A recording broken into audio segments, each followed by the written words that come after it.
Can you hear me, Judge Schick?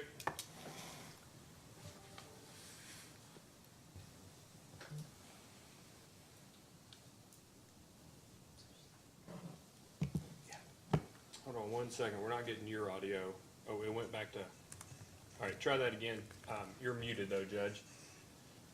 Okay, I'm in the meeting. Perfect. Ms. King, can you hear me? Yes. Perfect. All right.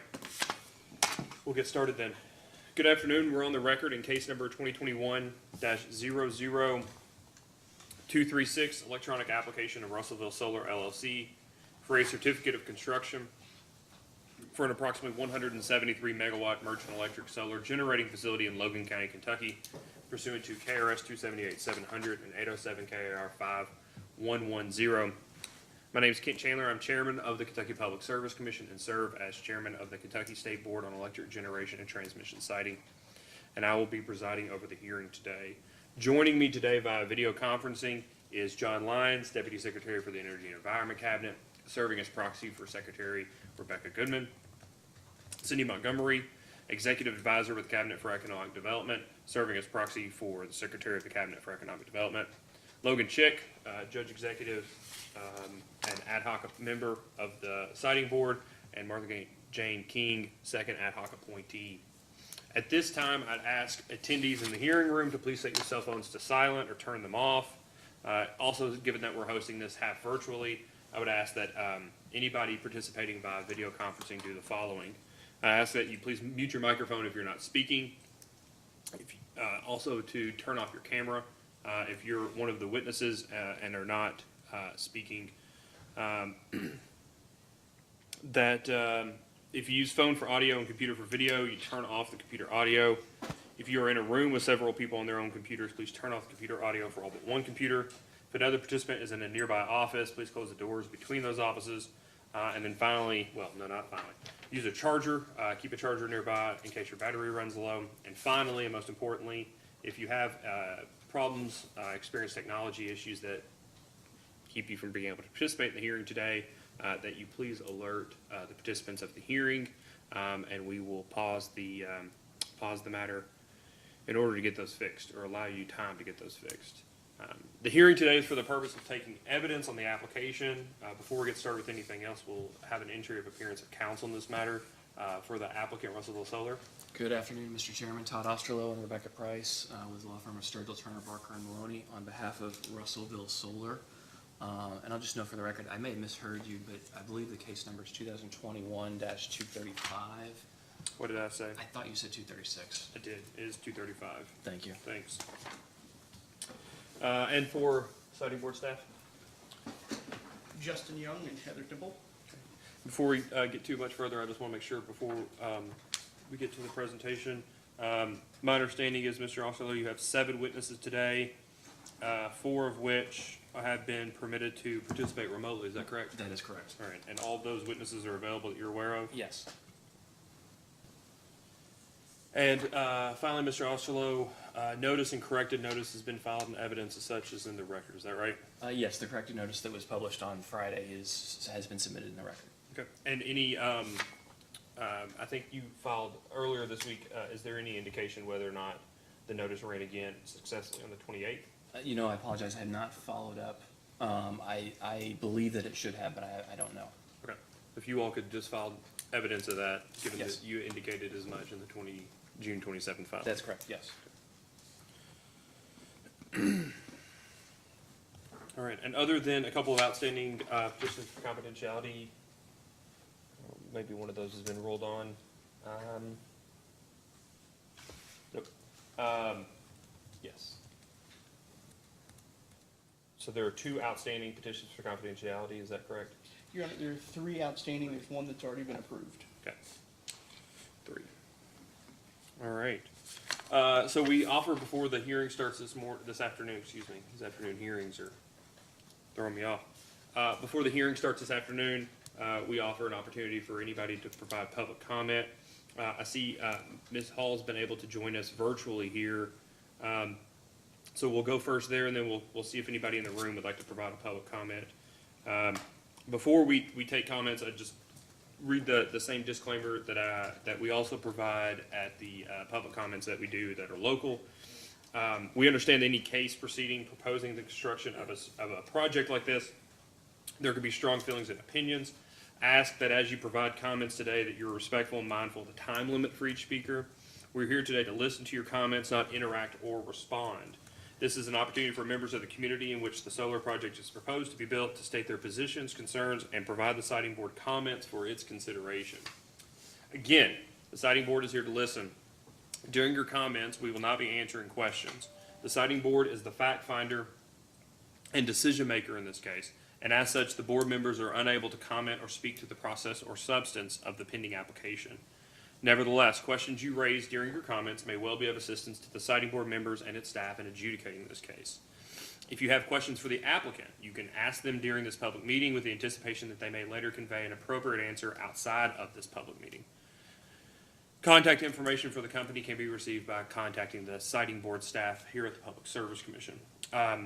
Given the indication that I think we may have a maximum of 3 public comments, 1 virtually and 2 in the hearing room, I'm going to limit public comments to 10 minutes apiece for a total of 30 minutes.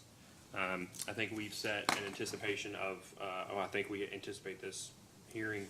We've not had one of these hearings go more than 3 hours. I'll just say it that way. So I think 30 minutes is perfectly fair for total public comments in case each individual has 10 minutes they'd like to offer. I will let everybody know by raising this yellow pad, and Ms. Hall, when you provide your comments, I'll just let you know when you have 1 minute remaining. But in the room, the post-it note will indicate you have 1 minute remaining. Again, when you, or actually not again because I didn't say this yet. When you speak, please provide your name, your address, and before your comments, and make sure that you again stay within your 10 minutes allotted time. So, Carrie Hall, are you able to hear us?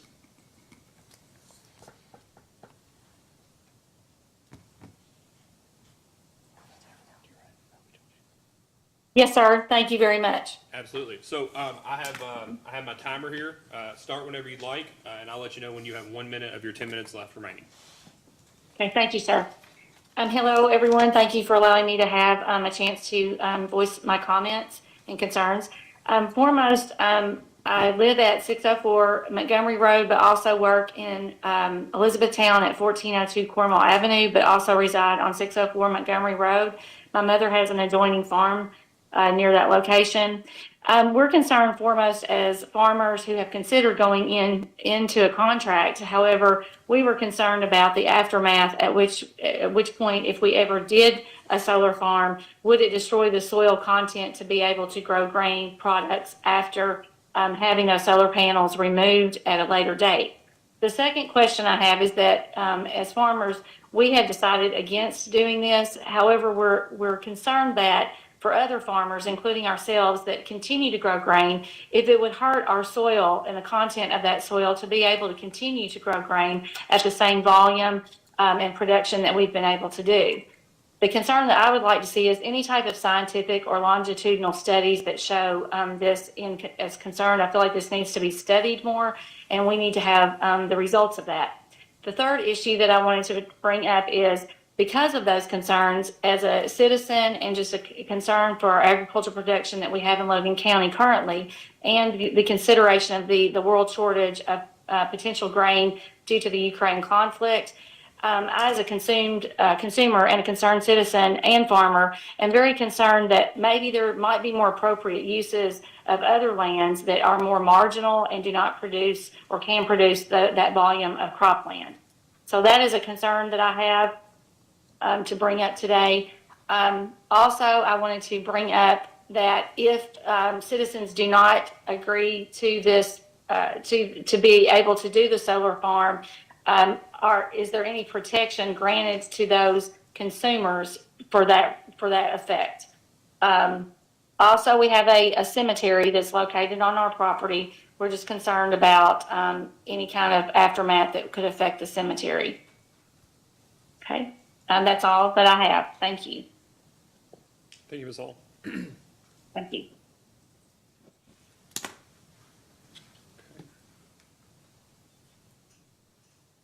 And Ms. Hall, we use this for this stream for the official record, so we'll ask that you sign off, and you can watch the remainder of the hearing from our YouTube channel. The link for that is on our PSC website.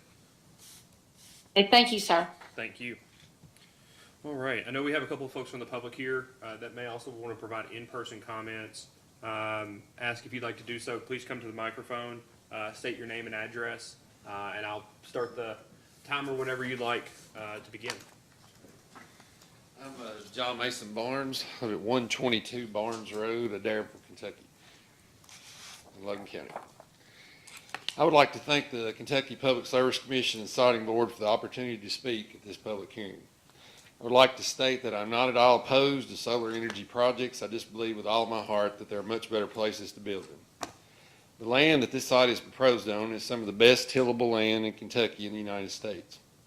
Taking this land out of production for crops will greatly impact Logan County in a negative way. First, there are many families who are supported by the farmers who operate the land in our county.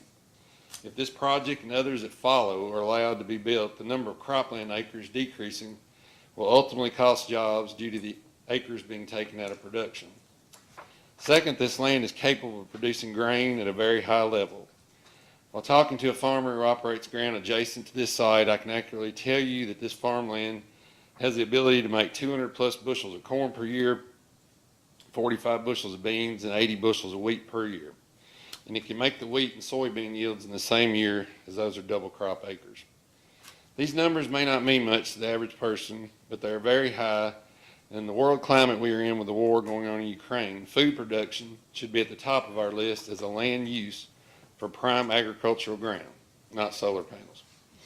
The USDA has taken notice of this, and on June 1st of this year sent out an email to producers informing them that they can take land out of the Conservation Reserve Program early. Land is marginal and has been placed in the program to take it out of production. And the USDA is now seeing the need to increase our production acres because of the war in Ukraine. This early removal of land is something that has never happened before. So why are we here discussing the large-scale reduction of acres in Logan County and the rest of the Commonwealth? Another point that I would like to mention is that this type of project is only taking things away.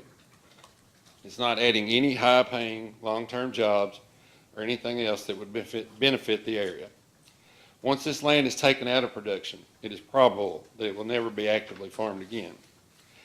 A good read for the board would be Dr. Allison F. Davis of the University of Kentucky's Department of Agricultural Economics paper titled Considerations for Future Utility Scale Solar Farm Developments, and I would encourage you to read that. As your name implies, this body is the regulatory agency for the citizens of the Commonwealth of Kentucky, the Public Service Commission. The neighbors of this project are the citizens of the Commonwealth. We are the public. And it is your duty to protect us from things which, for instance, do harm to the Commonwealth and its citizens. The burden of proof has been placed upon the citizens who are neighbors of this proposed project. I would like to place this question to the Siting Board. When looking at this project and others like it, what is this project doing for the citizens of Logan County? When actual manufacturing facilities come into an area and take up land, they do several positive things. They bring with them full-time jobs that hopefully pay well. Many full-time jobs bring in or keep families in the area. These families will occupy more single-family homes. These jobs will also bring more payroll taxes to the community. And we know that when people make money in the community, they will spend money in that community, thus helping other local businesses. I don't see anything with this project that will improve the lives of the citizens of Logan County. There will be only temporary jobs to construct the facility, and we don't even know if the contractor will hire local workers. If this project and others are allowed to be built, agricultural jobs will be lost, funds earned by the sale of grain and cattle produced will go down, and I fear property taxes will suffer, and the list could go on and on. Property values will suffer, and the list goes on and on. If you decide to approve this project, who does benefit? Companies not domiciled to the Commonwealth, such as Silicon Ranch, General Motors, Facebook, Shell Oil. None of these entities has anything to do with Logan County, Kentucky, so I hope you understand why this is so troubling to the citizens and is going to negatively affect us in Logan County. But most of the citizens of Logan County won't reap any of the rewards of this project. Only the landowners involved and those companies seeking carbon credits. And the more I've researched this project, the more I believe is about carbon credits rather than solar energy. Local leaders in Logan County have told my wife and I several times that this project is a done deal and there is nothing that the citizens opposed to the project can do about it. Recently, and well before the county voted to issue the industrial revenue bonds, the A.P. Miller Road, which will be a major artery into the heart of this project, was paved all the way to the end of the road, even though there's only one residence on this road. The timing to me is ironic, and I don't think it's a coincidence. I hope that when the board discusses this project, the human element will be involved, and not only that Silicon Ranch has filled out the proper paperwork and jumped through all the hoops. I would like to remind you that those who are speaking here today in opposition to this project are the citizens of the Commonwealth and whose concerns are legitimate. These companies who are involved in this are not from Kentucky, so before you vote, please take this into account, because if it is built, we're going to have to live with it for several generations. I fear that in the long run, this will be a very negative project for Logan County, and I urge you to vote no to this project. Thank you. Thank you, Mr. Barnes. All right, is there anyone else here from the public that'd like to speak?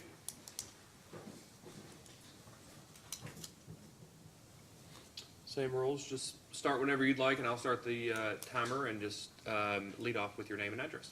Okay. My name is Bridget Coots, and my address is 395 Snarden Mill Road, Allensville, Kentucky, 42204. We actually farm in Logan and Taunton County, run about 5,000 acres between my husband and my boys, and so we've got a couple thousand in Logan, and the boys own, what they own is in Logan. When I spoke last time, you know, we're speaking about my peers, and it was a lot easier actually to address people that, you know, have your best interest at heart. This is a little different because I feel like I'm speaking to TV screens, so it's hard for me to figure out where to start. But I wanted to submit, if it was allowed, I couldn't figure out how to do this online, the paper that John Mason mentioned. Is that possible? Yeah, if you'd like to leave it here, I'll stop this. If you'd just like to leave it right there, we'll include it in the written as a public comment, as a written public comment, and put it in the docket, put it in the case record. Yeah. Good deal, thank you. And just to be honest, I guess it's showing my ignorance at 51. I didn't even know the Kentucky Public Service Commission existed because I've never had any need to know. So all these years, y'all have been behind the scenes regulating my payroll bill, I guess. Thank you. But didn't even know it was a thing. And I feel like this is a terrible task that y'all have been given to make this decision. In fact, when I was reading about what y'all are supposed to do, you know, I printed it off. There's a whole lot, actually, that y'all are supposed to do. I wondered, since solar energy is only 0.07 in the state of Kentucky, unless that's changed from last time I looked up, you probably haven't had, you know, I know y'all can't answer, and I hate that there's no back and forth here. It's very hard to get a rapport when you're just talking to yourself. But I wonder if it's only 0.07 in the state of Kentucky, how many permits you've even issued. You know, I looked up that there was 87 possible farms, but it doesn't say that the permits were issued, and it's talking about one in Clark County, you know, where the plug was pulled due to, it says Clark County pulled the plug on a plan to allow large-scale solar projects to be installed on farmland after pushback from community groups. So I guess I want to know who holds the plug. You know, how can we pull the plug? Because after the last 3 weeks of everything I read just blatantly states, do not take prime farm ground out of production to put these solar panels on. It doesn't say don't put solar panels up. It doesn't say don't use solar energy. It says in everything you read, and I don't care what source you go to, that at all costs, if possible, not to take productive farm ground out of production in order to do this. It does say that it's a possibility of, I guess, this grazing small animals, sheep, if that's what the ground was already used for. If you could keep using the ground like a dual use purpose, they're saying that's okay. I'm wondering why we're having to argue to not do it. I mean, I don't know. I feel like somebody ought to be arguing to me why you should do it. You know, I don't think it should ever been on the table, and it's just because we don't have zoning. And it makes me furious that the same farmers that didn't want the zoning, by the way, in Logan County, farmers don't want to be told what to do with their ground just like anybody else. If they want to put their hog house up, they want to put their hog house up. They want a poultry house, they want that. They don't want to be told what to do. Those same people now, of course, don't want this, but that's why we're in this boat, because we don't have any zoning. That's it in a nutshell. And I feel like this is a really high price to pay for this oversight. I think that taking this ground out of production even a bad year. And we're like, this may turn into a bad year. You know, we all had a bumper wheat crop, but in western Kentucky, we are dried up. Corn is probably going backwards as I stand here. The yield's going down. And I don't know if there's any amount of rain that can turn it around. And all the beans, we planted 2,000 acres of beans, and I don't know that we won't have to turn around and replant them. We're going to have some issues the rest of this year. And grain is something, what you're saying you're going to put on this ground, the solar panels, if somebody would look me in the eye and say, we're going to replace that 500,000 bushels of grain that come off this ground with this, then I would be like, well, all right, you got a plan. What's the plan? You know, I don't hear a plan. Everybody just says, well, we're going to do this. And I think that that's very short-sighted to make a decision. You know, 40 years, obviously, nobody knows what's going to happen in 4 years with these solar panels. I mean, everybody can say, you can write all this stuff on paper, but at the end of the day, nobody knows what the future holds. We don't know how easy it's going to be able to get a hold of them, how easy it's going to be to get them installed. There's so many unknowns. To take this ground out of production in particular would be, I think it's really bad stewardship of the ground. But there's all these regulations, you know, for everything else. When I married my husband, we had a dairy, and you ain't lived if you ain't run a dairy. And I'm going to tell you, there's so many regulations. We had well water, and every time you turned around, you had to pull a sample and prove that it was good enough to use. And we had a lagoon that holds the cow manure. Well, I didn't have neighbors probably from 2 miles on each side, but let me tell you what, the EPA had all these guidelines, and you better be sure you meet them or they will close your dairy down. Those guidelines were there to protect everybody from me. And I appreciate that somebody spends all the time, it was aggravating, but what if there weren't those guidelines and people could just do what they wanted to and contaminate your waters? And, you know, we got to have rules. What has happened in particular in Logan County, and I don't know that it's not all over the state of Kentucky, there's no rules. There's no rules. You know, we have to figure out what's best for the environment, what's best for the planet. You know, everybody that's way smarter than me should be coming up with an amount, a percentage per year that we can safely say, we're going to take this out of agriculture and we're going to be okay. Maybe we can take this out. Maybe every state should have a plan, and then a plan for the whole United States as a whole. You know, how much can you afford to take out in a 5-year plan, a 10-year plan? But nobody's doing this. We're just shooting by the hip, you know. Oh, well, we'll take this because we can. Just because you can doesn't mean you should. You know, I don't want government telling me what to do. I've never wanted to live in a communist country, and I don't want to live in one now. But there are sometimes, maybe the government needs to protect us from ourselves. Because those of y'all that aren't from any farming background don't realize what's going on right now. People that worked all their lives to get ground and pay for it, well, now their kids are my age, and their kids don't want nothing to do with it, and they didn't work and sweat, and lose sleep, and to hold on to it. So it's really easy to sell it. And they sell it for high dollar, and they take it, and they're out the door, and they don't care. And that farm may or may not stay in production. But the days of it going down to the next generation and next generation, they're about gone. I was so tickled that my boys wanted to farm because I thought John and I had worked ourselves to death, and they're going to reap the rewards because we've made it easier for them. They couldn't do it if we hadn't made it easier for them. I'm glad they wanted to do it, but at the same time, it's a hard road to hoe. But that's not happening anymore. These people they're leaving the state. They're getting jobs elsewhere. You know, we're losing that basis. And every year, there are more people selling their farms because nobody wants to farm because it's too expensive. Listen, my fuel bill this past month during wheat harvest probably more than some people in Logan County make in a year because it's that high. I mean, it's hard. I think that farming is one of the greatest things that you can do to contribute to your world and make a difference. You know, like when I look at all the and listen, still in Russia and Ukraine, it terrifies me as a farmer. I mean, it seems like they're going to fight over this little piece of land forever. And as long as they're fighting, I got a problem because that means those ports are closed. They're not exporting. I still got to export other places, but maybe I'm not going to get anything from them. And they do a third of the grain in the nation. I don't know how long that's going to go on. I know it's going to negatively affect me no matter what. And so when y'all are talking about taking 500,000 bushels out of production and replacing them with nothing, and that's in 1 year. So you do that over 40 years, that's 21 million bushels. I just don't even understand why it's on the table, I guess is my thing, why it's on the table. And y'all have heard over and over, I know this sounds like a repeat, there is ground. I'm not saying you can't do it in Kentucky, I'm saying don't do it here. You know, there are other places you can do it. Up in North Logan, there's all kinds of ground up there that you'd have to do some work, you'd have to come in and do some dozing and maybe cut some trees. Yes, it would be harder.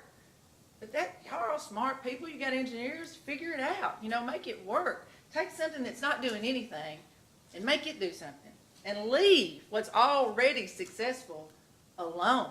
You know, by no means am I against solar. I mean, anybody be crazy. I'd love to be able to have cheaper renewable energy. I don't think that it's probably going to happen where I live anytime soon. We don't even have fiber optic. So I don't think I'm going to be getting the other. I appreciate your time. I've been given the Post-it. So I really plead for you to take into deep consideration the ramifications past your lifetime, past your kids' lifetimes, what this could do to this ground. And I hope that you would not issue this permit, and maybe they can come back and ask for a permit in another place and get it. So, anyway, I'll leave this here. All right, thank you, Ms. Gates. Heather, do you mind to grab that so we can get that? All right. Seeing no one else from the public here today to provide public comments, we'll move on to the presentation of evidence. Let's see here, we started, we'll at least go until 2:30, Mr. Osterloh, before we decide to take a break, because I do think that the majority of the other members were here on time while we were dealing with stuff in the back. So Understood. we'll go ahead and let you start and call your first witness if you'd like. Thank you. Our first witness is Stefan Eckman.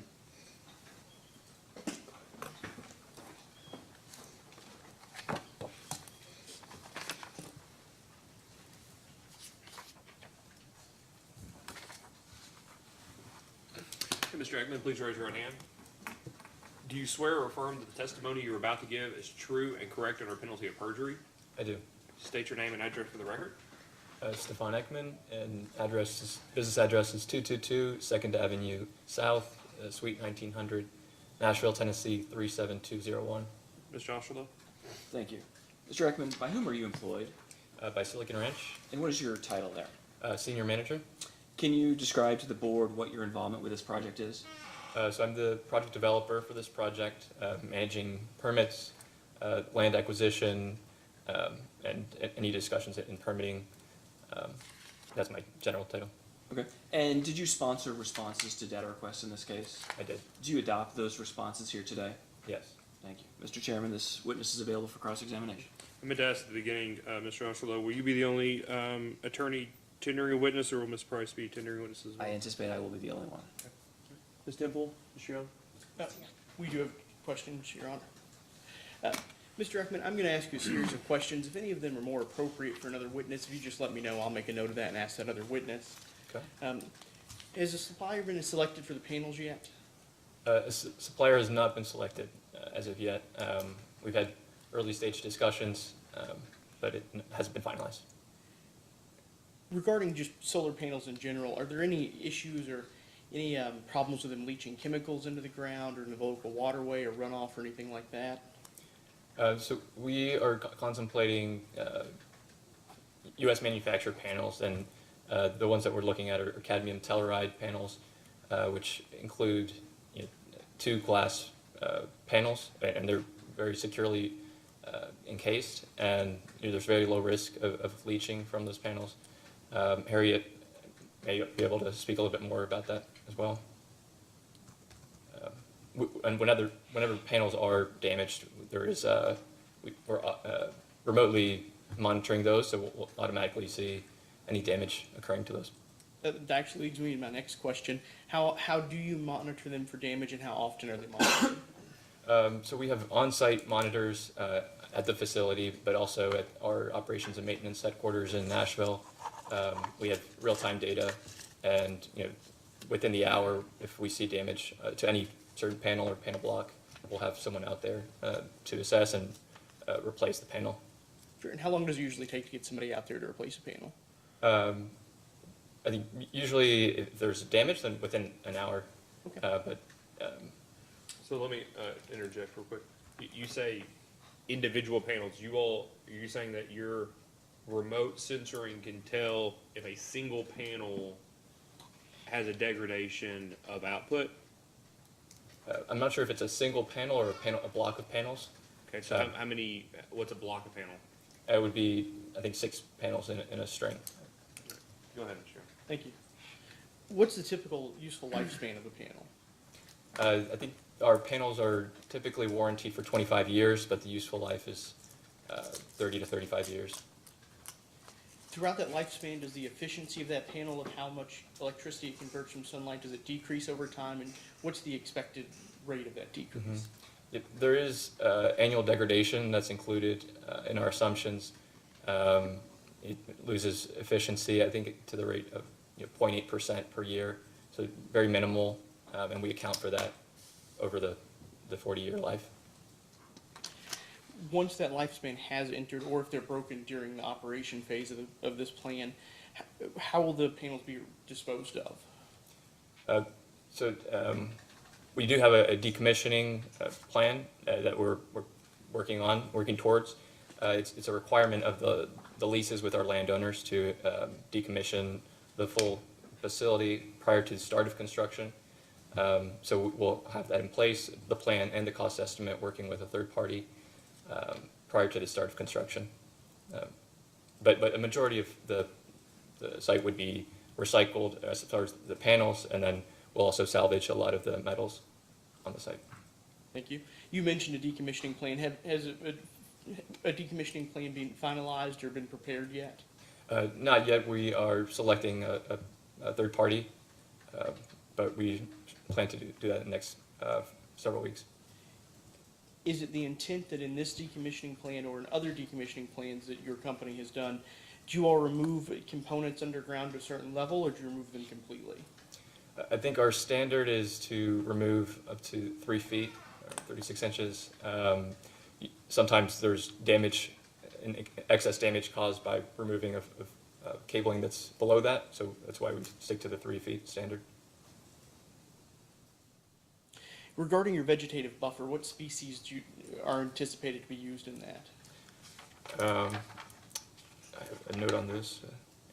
So we're contemplating native evergreens. Some of the ones we had discussed internally are American holly, eastern red cedar, eastern white pine, Virginia pine, and eastern hemlock. Will you do that again? Sorry. American holly, eastern red cedar, eastern white pine, Virginia pine, and eastern hemlock. Thank you. Are all of those evergreen, or I believe all those are evergreens. on the site, would there be at least 2 acres of native plants that are preferred by pollinators?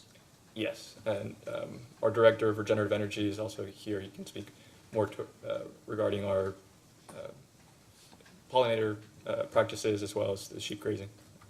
Thank you. What's the plan for monitoring and maintaining the vegetative buffer during the operations phase? So we would have a maintenance agreement, probably with local parties.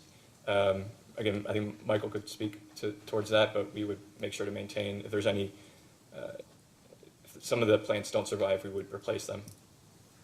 In the past, you all have like any standard, you go out and review it every so often or at a certain interval or anything like that? I'm not certain of that standard. Regarding any locations on the site that may be archaeologically significant, how do you all deal with those?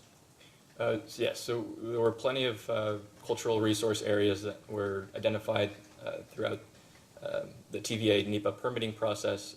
So Harriet can speak to more specifics, but we did delineate those areas throughout the site and are including a buffer from those areas. I think it's a 25-foot buffer from archaeological sites. Okay. And did you say Harriet could speak further on that? Yes. Thank you.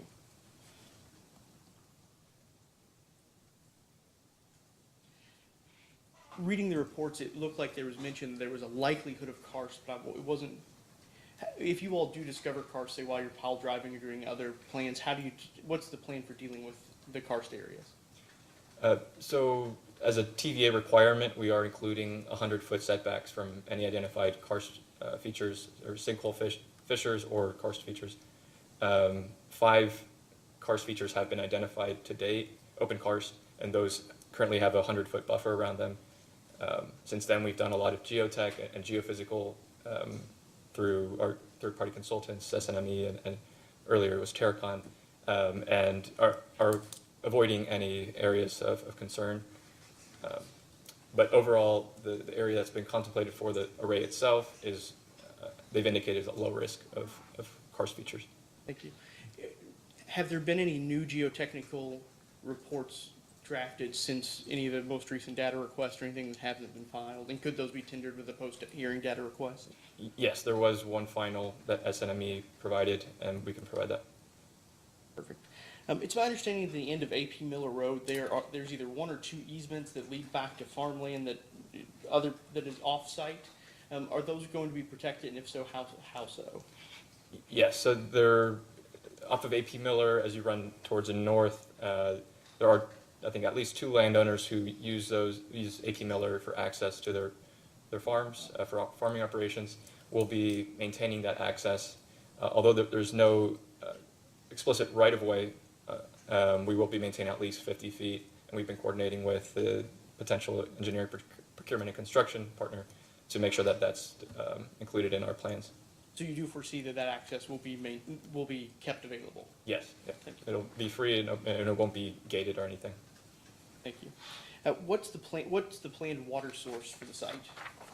The planned water source, I believe that there's a few fire hydrants that we'll be pulling water from. We'll have a contract probably with Logan Todd Water District.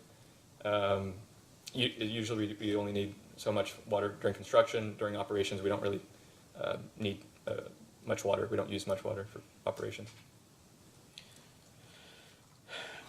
During construction with the use of that water, is there any risk of runoff for the local environment or for the watershed? Yep, I think there's very minimal risk. We have run a hydrology report. We have hydrology that was completed by a third party to see the flows of water throughout the property. One neighbor had requested information on that. We provided a memo delineating where the water actually flows, and we see low risk of that being an issue based on the panels and the current flows across the properties. Is that hydrology report as well as the memo sent to that individual, is that something you could tender in a post-hearing data request? Yes. Thank you. Do you mind just talking briefly about what the plan is for dust control both during construction and operation? I think maybe Harriet may be able to speak more to this, but I know we for fugitive dust we will have compactors just to maintain low fugitive dust, and we'll also be kind of watering down the roads. But I think someone else may have more information. Sure, I can pose that question to Harriet. Thank you.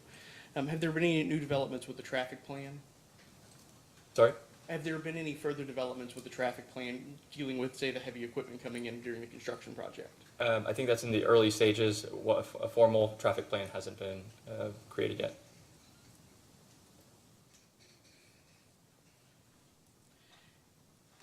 You may not have an answer to this if the formal traffic plan hasn't been created yet, but is there currently a plan to deal with any damage that may occur from some of the heavier equipment coming in to the local roads, or who's going to deal with the financing of either repairing or expanding or modifying roads as needed?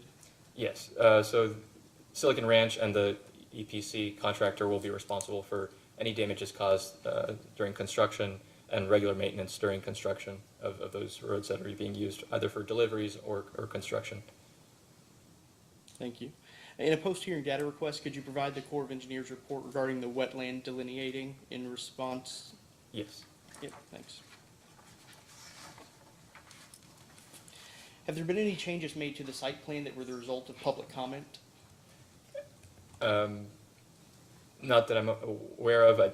Currently, we're, as I mentioned, still going through the NEPA permitting process, and one home may be affected, a historic home, which is currently being regarded as a historic home, and we are looking into a memorandum for mitigating any impacts to that home. Thank you. Last question is, what are the expected start date and end dates for the construction phase? So expected start date would be as early as September of this year, based on when we might expect the NEPA FONSI to be received, but it could be later than that. And the end date is proposed as December 2023. Thank you. No further questions, Chairman. Deputy Secretary Lyons, do you have any questions? Yes, Mr. Chairman, thank you. Good afternoon, Mr. Eckman. I have a few questions here, and I may jump around a little bit, so please be patient with me. I understand that the developer has a power purchase agreement with TVA. Can you generally explain how a PPA works in terms of the solar developer generating the power and then how that power goes through TVA to consumers? So we do have a power purchase agreement with TVA, and TVA is utilizing the power, would utilize the power from this site to provide certain customers, commercial industrial customers, being General Motors and Facebook, with renewable energy. And essentially they have a green tariff which they use to sleeve the power to their existing customers, GM being in Bowling Green and Facebook in Gallatin. And a green tariff is essentially those companies' preference for using renewable energy. Is that correct? That's correct. It's a means for large customers to procure renewable energy through their existing utility. Thank you. As we heard in some of the public comments and the comments that we received, and even through Silicon's own documentation that's in the record, a lot of this land is highly prized for farming. And there's a concern, obviously, with once this land, once the solar array is decommissioned, how many ever few years in the future will that land be productive once again? To that extent, what kind of impact does construction of the solar site and then impact beyond those years have on that land? Can you generally describe that? Yep. Well, I think Michael Baude would be best suited to respond to this question, particularly because we differentiate ourselves through our vegetative management. So we focus on sheep grazing, pollinator habitats, and including perennial native species, native grass species throughout the site. But during post-construction, there will be a period of returning any graded land to reseeding any property that has been affected by grading or civil work, although we try to minimize the amount of grading on any of our sites. But I think Michael can speak a little bit more to our regular use of the property and how we maintain it and keep it in a nutrient-rich state. Okay, you're touching on it a little bit, and I failed to be clear. I was really talking about the pre-construction grading. What happens to the topsoil? Is that soil stored, or is there minimal grading to that really wouldn't impact soil quality in later years? If that's better, sir, if that's better answered by somebody else, that's fine too. Okay. I think, it might be better answered by Michael, but I can say that we do monitor the soil prior to start of construction so that we have a reference point, and post-construction, I think we do a Haney test, and we try to minimize grading as much as possible. Thankfully, this is a very flat property, so it's fairly easy to avoid grading. Okay. That's a good segue to another question. How does a solar developer like Silicon, how do you all choose the land in which you would like to build a solar facility? What are the criteria there? Yep. So the criteria, I think the first piece that we look at is transmission, as well as a customer. The transmission, we look at injection capacity. So how many megawatts can you put onto the existing transmission infrastructure to support a project this size? Once we have an indication of a high voltage line that can support a project like this, we would go out and search for flat properties, sub 12% grade. In Kentucky, that's a little bit more difficult. There's not as much flat areas, particularly in eastern Kentucky. One of the reasons why you don't see as much development in eastern Kentucky. But that's a big piece is the slope, the transmission, and a willing customer that's looking for power in that region. So, for example, here, TVA is looking for a regional site to provide energy to these customers. So proximity to transmission, and plus, in this case, TVA had issued a request for proposal, RFP, to which you all responded, as well as probably other companies, and you all were the successful developer. Is that the case? That's not the case with this project. We actually acquired the project from a different developer who had been in initial discussions and won an RFP, I believe, with TVA.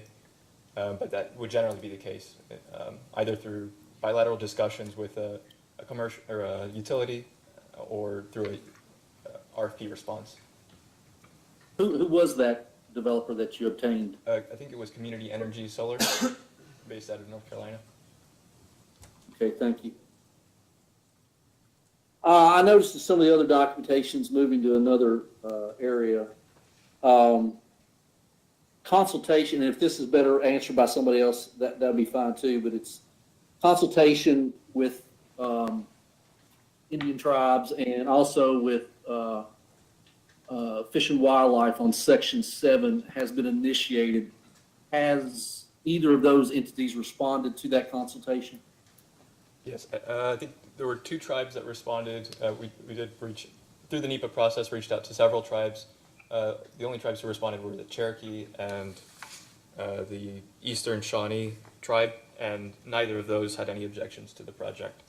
But Harriet can speak more to the specifics of engagement with U.S. Fish and Wildlife. Yeah, I was just wondering if Fish and Wildlife had responded, because obviously that's a requirement ultimately that they do respond to the consultation there. Okay, let me see. Regarding noise issues, I generally read where there may have been some adjacent landowners who had concerns about noise, but they had not been contacted. I guess the general question is, has anyone that's expressed issues about noise been contacted by Silicon and their concerns heard? We have reached out to a number of landowners, particularly after the most recent public meeting,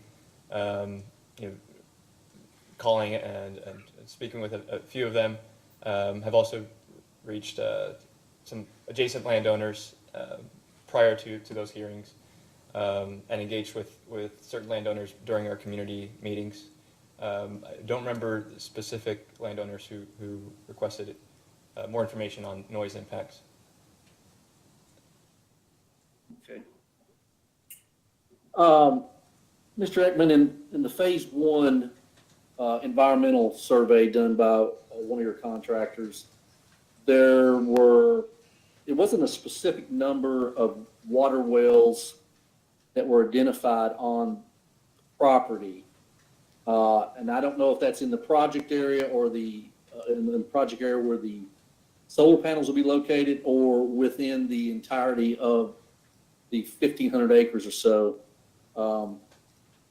But how many do you know how many water wells there might be on this property?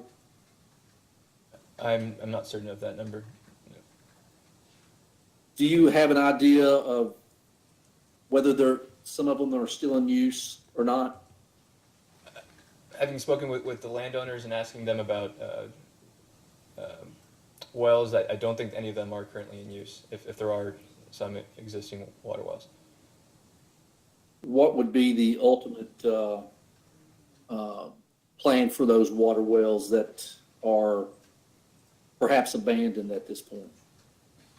I think I would defer to Harriet on that question. Okay, that's fine. Let's see.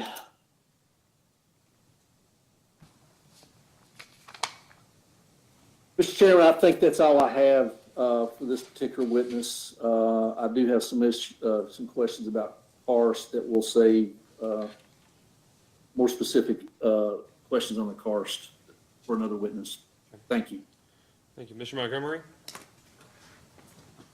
Thank you, Chairman. Good afternoon, Mr. Eckman. I just have a few questions for you. As senior manager, how many projects have you worked? How many projects have you worked? In general or in Kentucky? Yes, Upwards of 25 projects, not from start to fruition, but at different levels of development, phases of development, at least 25. great. And, Both I'm with- sorry. Both with Silicon Ranch and a prior company. Perfect. And of those projects, have you worked any of them at the operational phase? No, only the project development phase. Okay. And so I guess the next question I have is, since you haven't worked or managed the operational phase, do you have any idea as to how many jobs would be created during the operational phase from this project? Yes, given indications from both our regenerative energy team and our operations team, we're expecting 5 to 7 operations employees. That would be both the shepherds and folks supporting with vegetative management, as well as the operations staff, electricians, an operations manager at the site. Is there any indication that these jobs, whether they would be local or outsourced? But as much as possible, we'll try to keep these local. But when we're looking at more technical positions that require reaching out to different regions, we will do that. Thank you. And I noticed that you had said that the monitoring would be done remotely, and I believe you said that would be done at your all's HQ in Nashville. Of the 5 to 7 jobs, are any of those going to be at your HQ in Nashville? No, I believe those are only on-site jobs. Okay, perfect. And then, do you know, I believe from the record, it says that you all are in talks in regards to a pilot agreement. Has there been any traction there? Have you all entered a pilot agreement? Yes, actually, we received the pilot agreement, as well as the industrial revenue bond was approved on May 24th. There were a couple changes that needed to be made in the inducement resolution after that, and yesterday we received the signed copy of that inducement resolution approving the pilot and industrial revenue bond. Great. Can we receive a copy of that in a post-hearing data request? Yes. Great. Let's see.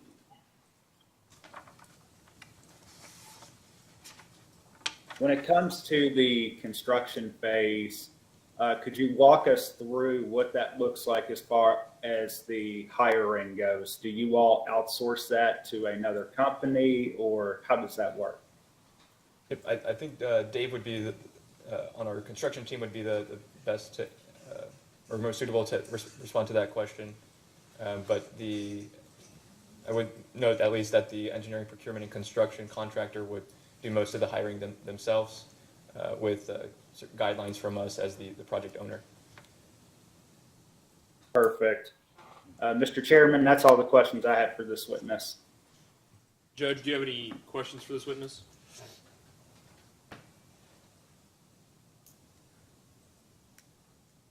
Okay, I guess you can hear me. You can.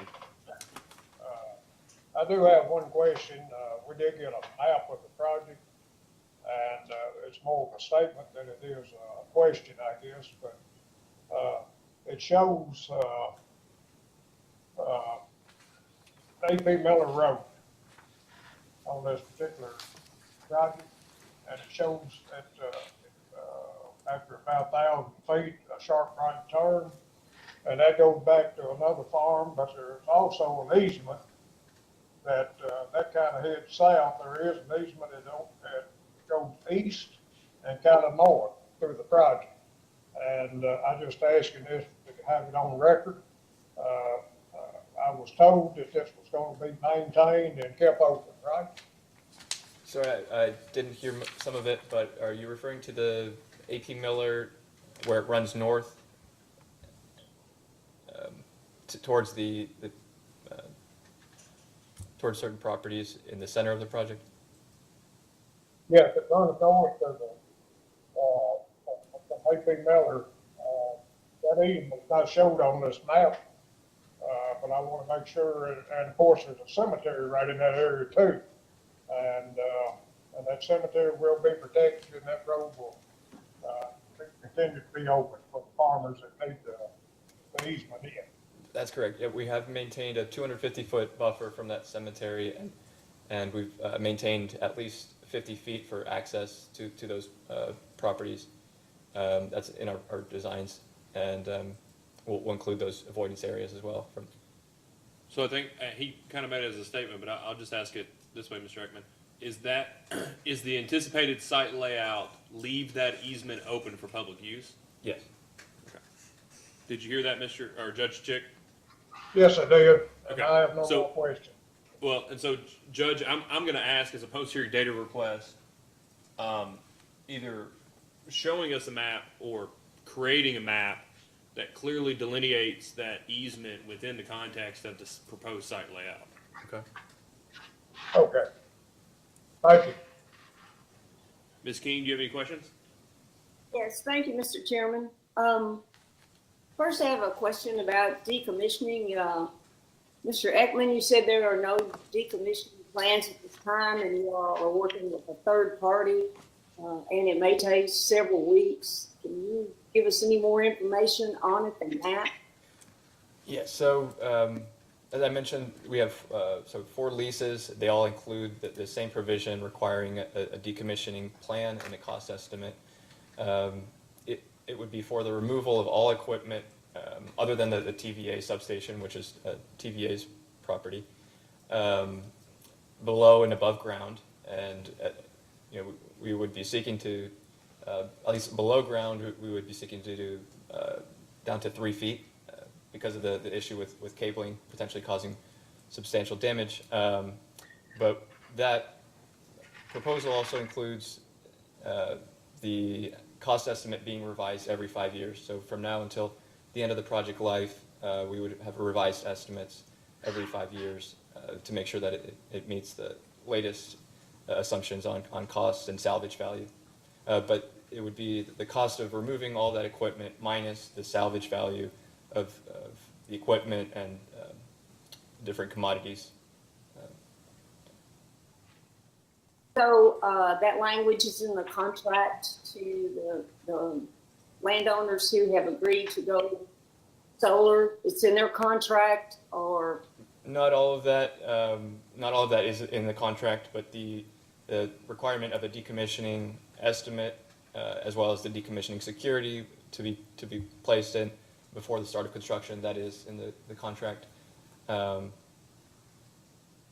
And we will be formulating that with the third party. So do you mind me asking who the third party is that's working on that? So currently, we're proposing Stantec, which is well-known in the industry for putting together decommissioning estimates and plans. So you're proposing that, does that mean they have agreed to do it, or you're talking to them about it? Yesterday, I sent them the confirmation that we'd be going with them on the decommissioning plan. Okay, and one more question, if I may, Mr. Chairman? Yeah, as many as you'd like. Okay, you said you're gonna be monitoring the solar array from a company in Nashville. Are you guys gonna use satellite or fiber? How are you gonna communicate with your company? I believe we use fiber, and I think maybe Michael Baude can speak more to this, but we have at the operations center on site, we'll have real-time information, and that's kind of directed all the way to our operations center in Nashville. But Michael may have more information on the details. But Right, yeah, and you said the response would be timely. I would kind of like to know, who would come out and when, how far away, or whatever, maybe another third parties. But if someone else can answer that better, thank you, and that's all my questions. Which witness did you indicate could answer that question? Michael may be able to answer. That's Michael Baude. Michael Baude. Bowdy. Okay. And will that be your next witness, Mr. Osterloh? I believe, no, not with our scheduled order, but we can. No, we that's, can I'm adjust. just curious, just so that Ms. King knows which witness. Yeah, we had planned on calling Harriet Seacat next, who does a lot of the environmental, and then David Weiss, who's addressing a lot of the construction issues, or can address construction issues. Okay. Tim Casey on noise, and then Michael Baude fifth. Okay. All right, that's helpful. Thank you. I want to go back to the panel damage. Your response to me indicated you'll know when a panel's damaged because you'll see the degradation in production. Is that right? I believe that's how we would notice. Okay. And so if a panel's damaged, but it's not, if the glass top, I know it's not glass, but the glass top breaks, but it's not necessarily affecting its production, would you necessarily see that in that monitoring system that you're discussing? Not in that system, but I think there is regular maintenance on site where there would be someone regularly going through the rows of panels. What's regular? I'm not sure. Well, I mean, is it once a month? Is it once a year? Is it once a week? I would estimate probably at least once a week. Okay, you estimate that. So we asked as a post-hearing data request, what's the frequency in which you anticipate? How many facilities, well, let me ask you this way. How many facilities or how many megawatts do you all currently have? And I say you all, I don't mean Russellville Solar, because you're obviously you don't have any facilities as a single LLC, but the Silicon Ranch has currently operating today. We have over 1,000 megawatts operating. I think it's between 140 solar farms in 16 states. But we have over 40, almost 40 contracts with TVA for projects, but we're primarily in the southeast. Right. So is this going to be your all's biggest project? I mean, if you've got, just doing the math here, those are all not 173 megawatt projects. This will be one of our larger projects. I'm not sure if it's the largest, but it's the upper quartile for sure. Okay. So of the portion of those projects, are all those, I mean, you all have maybe a patent or a trademark for your all's use of sheep. But is the entirety of the footprint used for that regenerative, I'm sorry, what's the term you all use? Regenerative energy. Regenerative energy. Is the entirety of the footprint proposed to be used for that? I'm not sure if it's the entirety, but Michael Baude will speak more to that. It's the majority of the site would be used, but there would be sheep fences throughout the site, so they'll be managed and shifting. I forget how often, but majority of the site would be used for grazing. Okay. You were asked about water use earlier. How do you clean panels while they're operating? Usually we're not, it's not necessary. It's more economic to just, let nature do it and rather than cleaning with water that's pulled from a well or anything. Okay.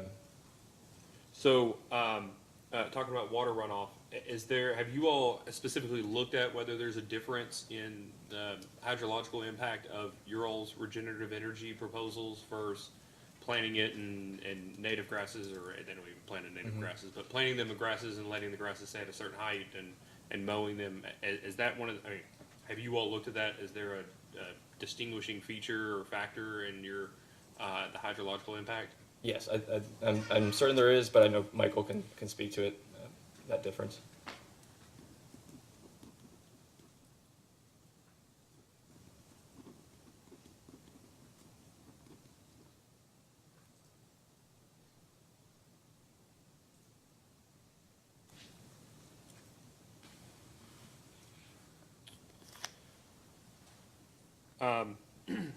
Under the proposal, and this may be in one of the data request responses, but I just want to make sure I'm clear. Under the proposed site layout, is there still going to be unfettered access as there is today, or the same level of access as there is today to the cemetery? Correct, yes. We have maintained access to all, to that cemetery that Judge Executive. Open access. Open access. Okay.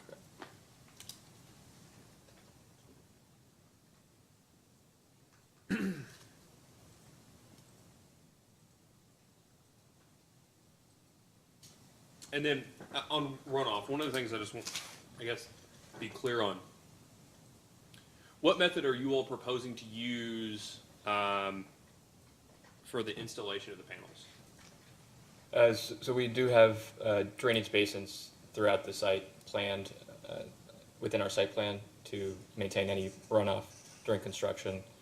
Right, I'm sorry, I shouldn't even said why I'm asking the question, because that confused it. Well, how are you all, are the panels going to be on the ordinary rack system where you pile drive poles, bolt racks to them, and then bolt the solar panels onto the racks? Yes.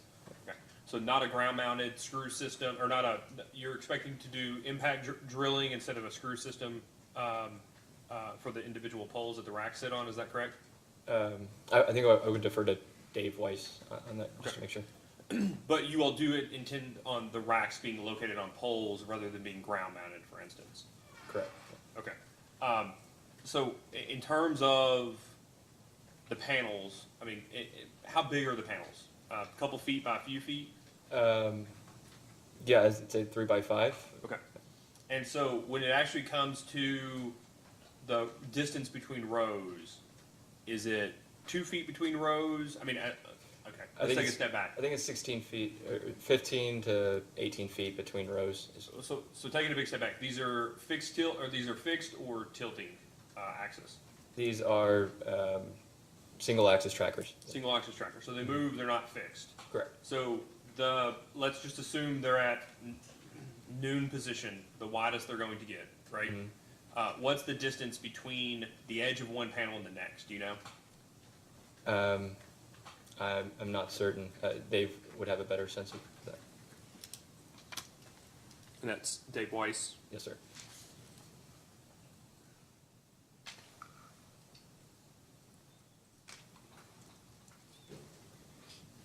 Okay. Mr. Osterloh? I do not believe I have any follow-up questions. Maybe just one point of clarification on post-hearing data requests. I presume this is standard practice where we'll receive written requests. Correct. Okay. If Any it's other not reason I written, you mentioned don't that? have to answer it. Okay. I think Mr. Young asked a question about wetlands delineation report, and I just want to make sure that wasn't the same request that we provided a response to in the second request for information. So just If it is, we'll respond that way. that can be your response. Yeah, That's absolutely. But no questions for this witness. Thank you. Okay. Thank you, Mr. Eckman. You can step down, but I would ask that you stick around given your, the breadth of your testimony, your data request responses, certainly. Let's go ahead and take a break before we call the remainder, especially since the other siting board members have been on here for a full hour and a half. We'll take a short recess until, let's go ahead and go until 2:45. So it would be 1:45 Central.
Mr. Montgomery, can you hear me?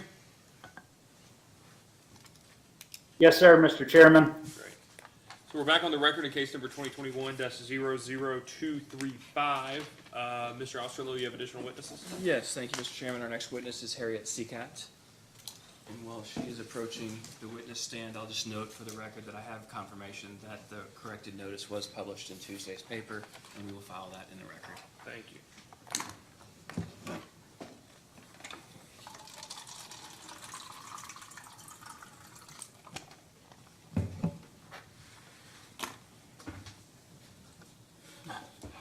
Please raise your right hand.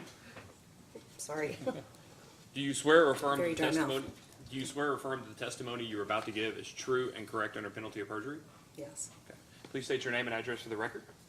Harriet Richardson Seacat, 440 South Church Street, Suite 1000, Charlotte, North Carolina, 28202.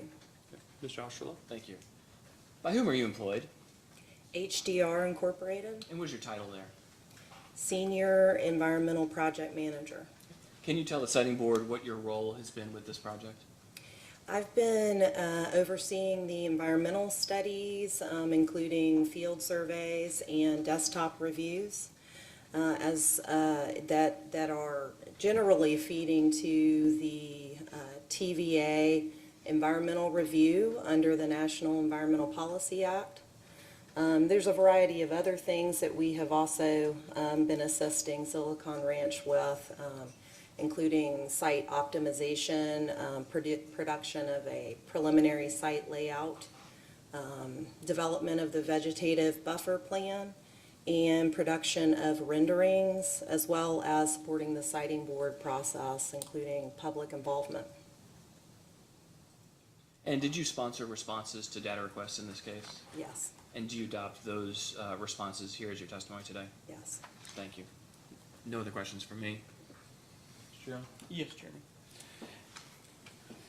Chairman Seacat, I just have a few questions for you. If they are directed towards, should be better directed towards someone else, please let me know and I will do so. Do you know at what rate or how often the vegetative buffer is intended to be monitored? Say if there's a tree that gets knocked down, how often will that be noticed and how will it be replaced or how quickly? I think that the vegetative buffer plan is going to be monitored in a similar fashion with the solar facility, overall. Okay. So, people would be on the ground dealing with the sheep operations, as well as some of the other staff that would be there in the operations and management building. So I think that, those things would be noted pretty quickly, probably on at least a weekly basis. So, just to make sure I understand your response, there's not going to be like a dedicated person to monitor vegetative buffer. That's more of a, if you're on site and you see it, let us know. I think so. I mean, I defer to Silicon Ranch on that, but I would think that'd be kind of part of the overall plan to maintain the property. Earlier, I asked the previous witness about fugitive dust control. Could you just go into a little more detail about what the plan is for fugitive dust control? Yeah, so, open soil piles, soil trucks would be covered as needed, especially during dry periods, the piles. Water trucks would be used to, keep roadways wet and open areas wet until vegetation can be seeded. And I think that Dave Weiss might be able to give a little more detail on that as well. Sure. Chairman, that's all I have. Deputy Secretary Lyons? Yes, thank you, Mr. Chairman. Good afternoon, Ms. Seacat.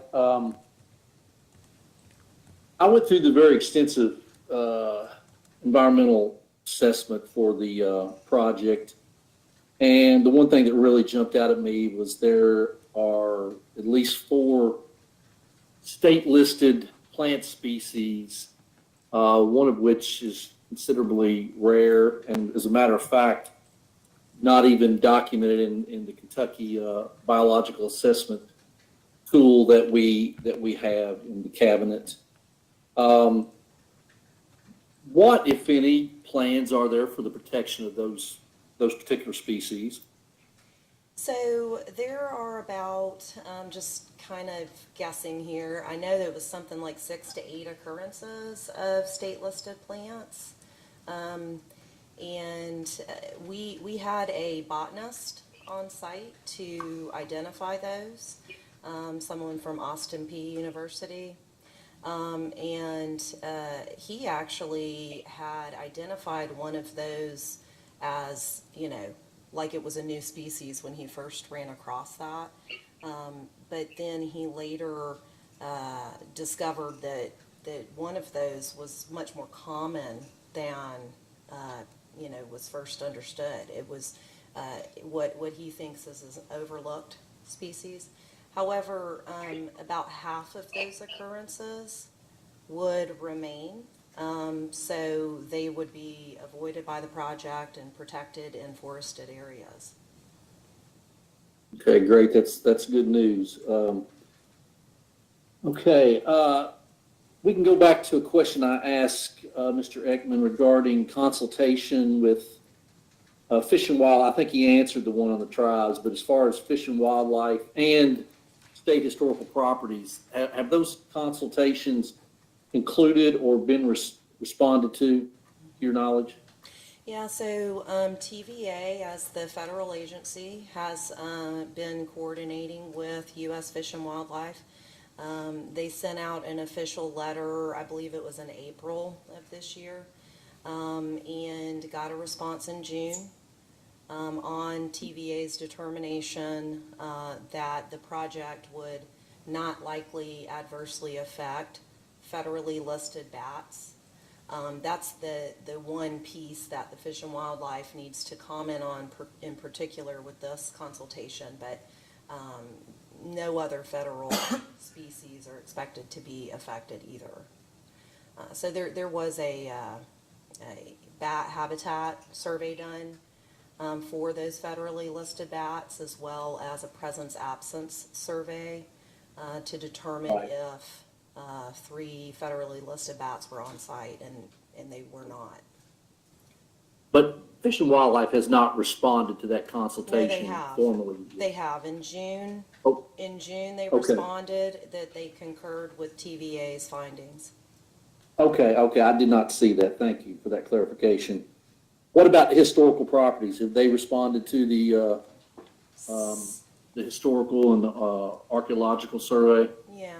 So the Kentucky Heritage Council has given preliminary response to the 2 reports that were submitted based on on-site surveys, the archaeological report and the architectural history or above-ground historic property report.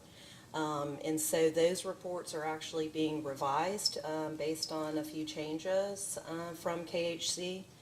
But the one piece of that was that, that was a little more of a thing to do was that there's a Kentucky landmark house on site that we were avoiding, just sort of out of respect for that property. But it had been, TVA and the contractor assumed, their findings were that it was not eligible for the National Register.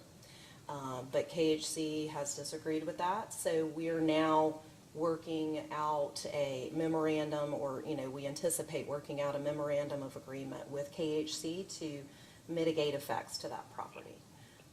And so, TVA does these things all the time, so we're anticipating that starting in the next few weeks.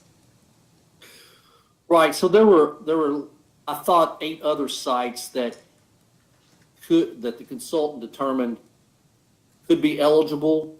I never ran across the information about the final disposition of those particular sites, and or really, I don't know that I understood exactly where they were located. Sometimes those maps are confusing with the various site numbers and where they are actually at. Can you speak to that? So there are a number of archaeological sites within the project facility site. Several of those, about 7 or 8, have been determined, well, we call it undetermined, potentially eligible, but in Kentucky it's considered undetermined until more investigations happen. And so the project is avoiding all of those sites. So it wasn't a hiccup with KHC or the tribes or anything, you know, because it's, there's an agreement to avoid those. Okay, all right, thank you.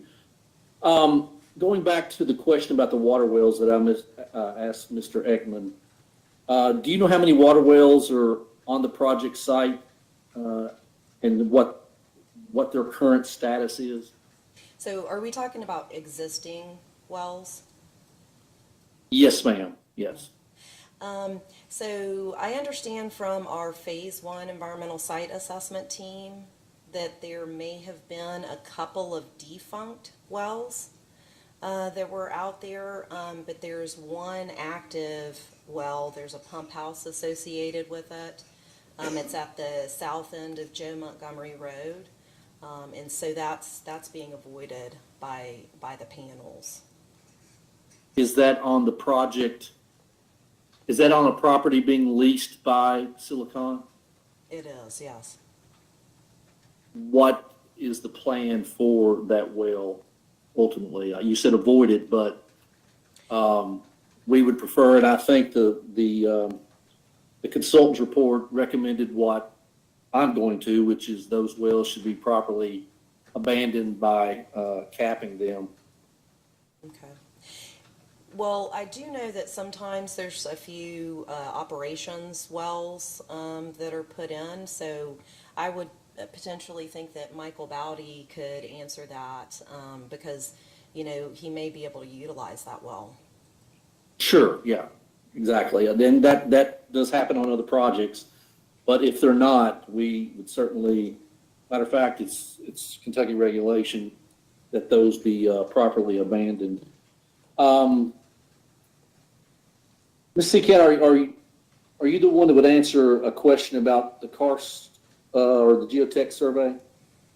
Not specifically the geotech survey, although we, so there was a wetland delineation done in 2019. This was before Silicon Ranch was the project owner, before HDR was involved. But that delineation identified several karst features that had water in them. And those are demarcated, and they are also of the 5 karst features, the open kind of fissure type karst features that are being avoided by a 100-foot buffer. So that's about the extent. We did, you know, look at the geology of the site for the NEPA review, and didn't find anything concerning in terms of putting panels in the other areas. Sure, thank you for that clarification.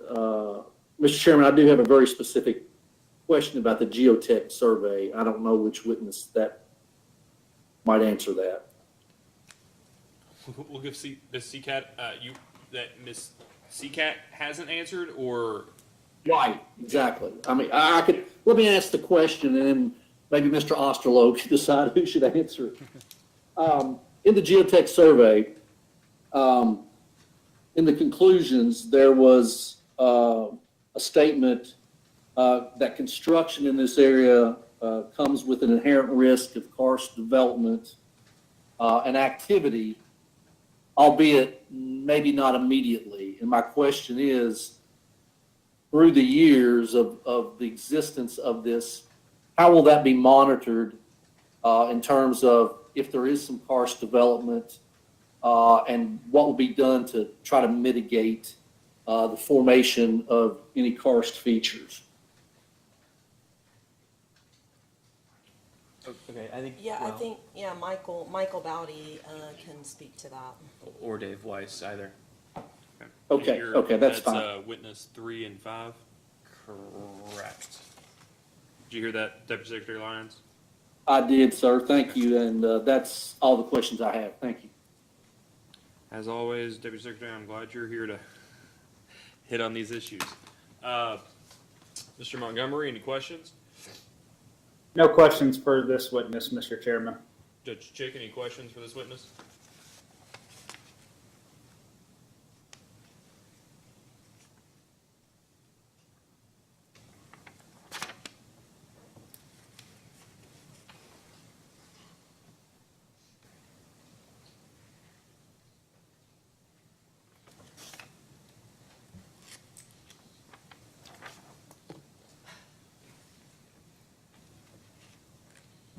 Okay, this Judge Chick, my computer went down, I was on the telephone too. So, we got the computer back up, but, no questions for that witness. I never missed any of it. All right, thank you. Ms. King, any questions for this witness? No, Mr. Chairman, thank you. All right, I don't have any. Mr. Osterloh, do you have redirected this witness? No redirect here. Is there any reason this witness can't be excused? Not that I'm aware of. Thank you for being here today.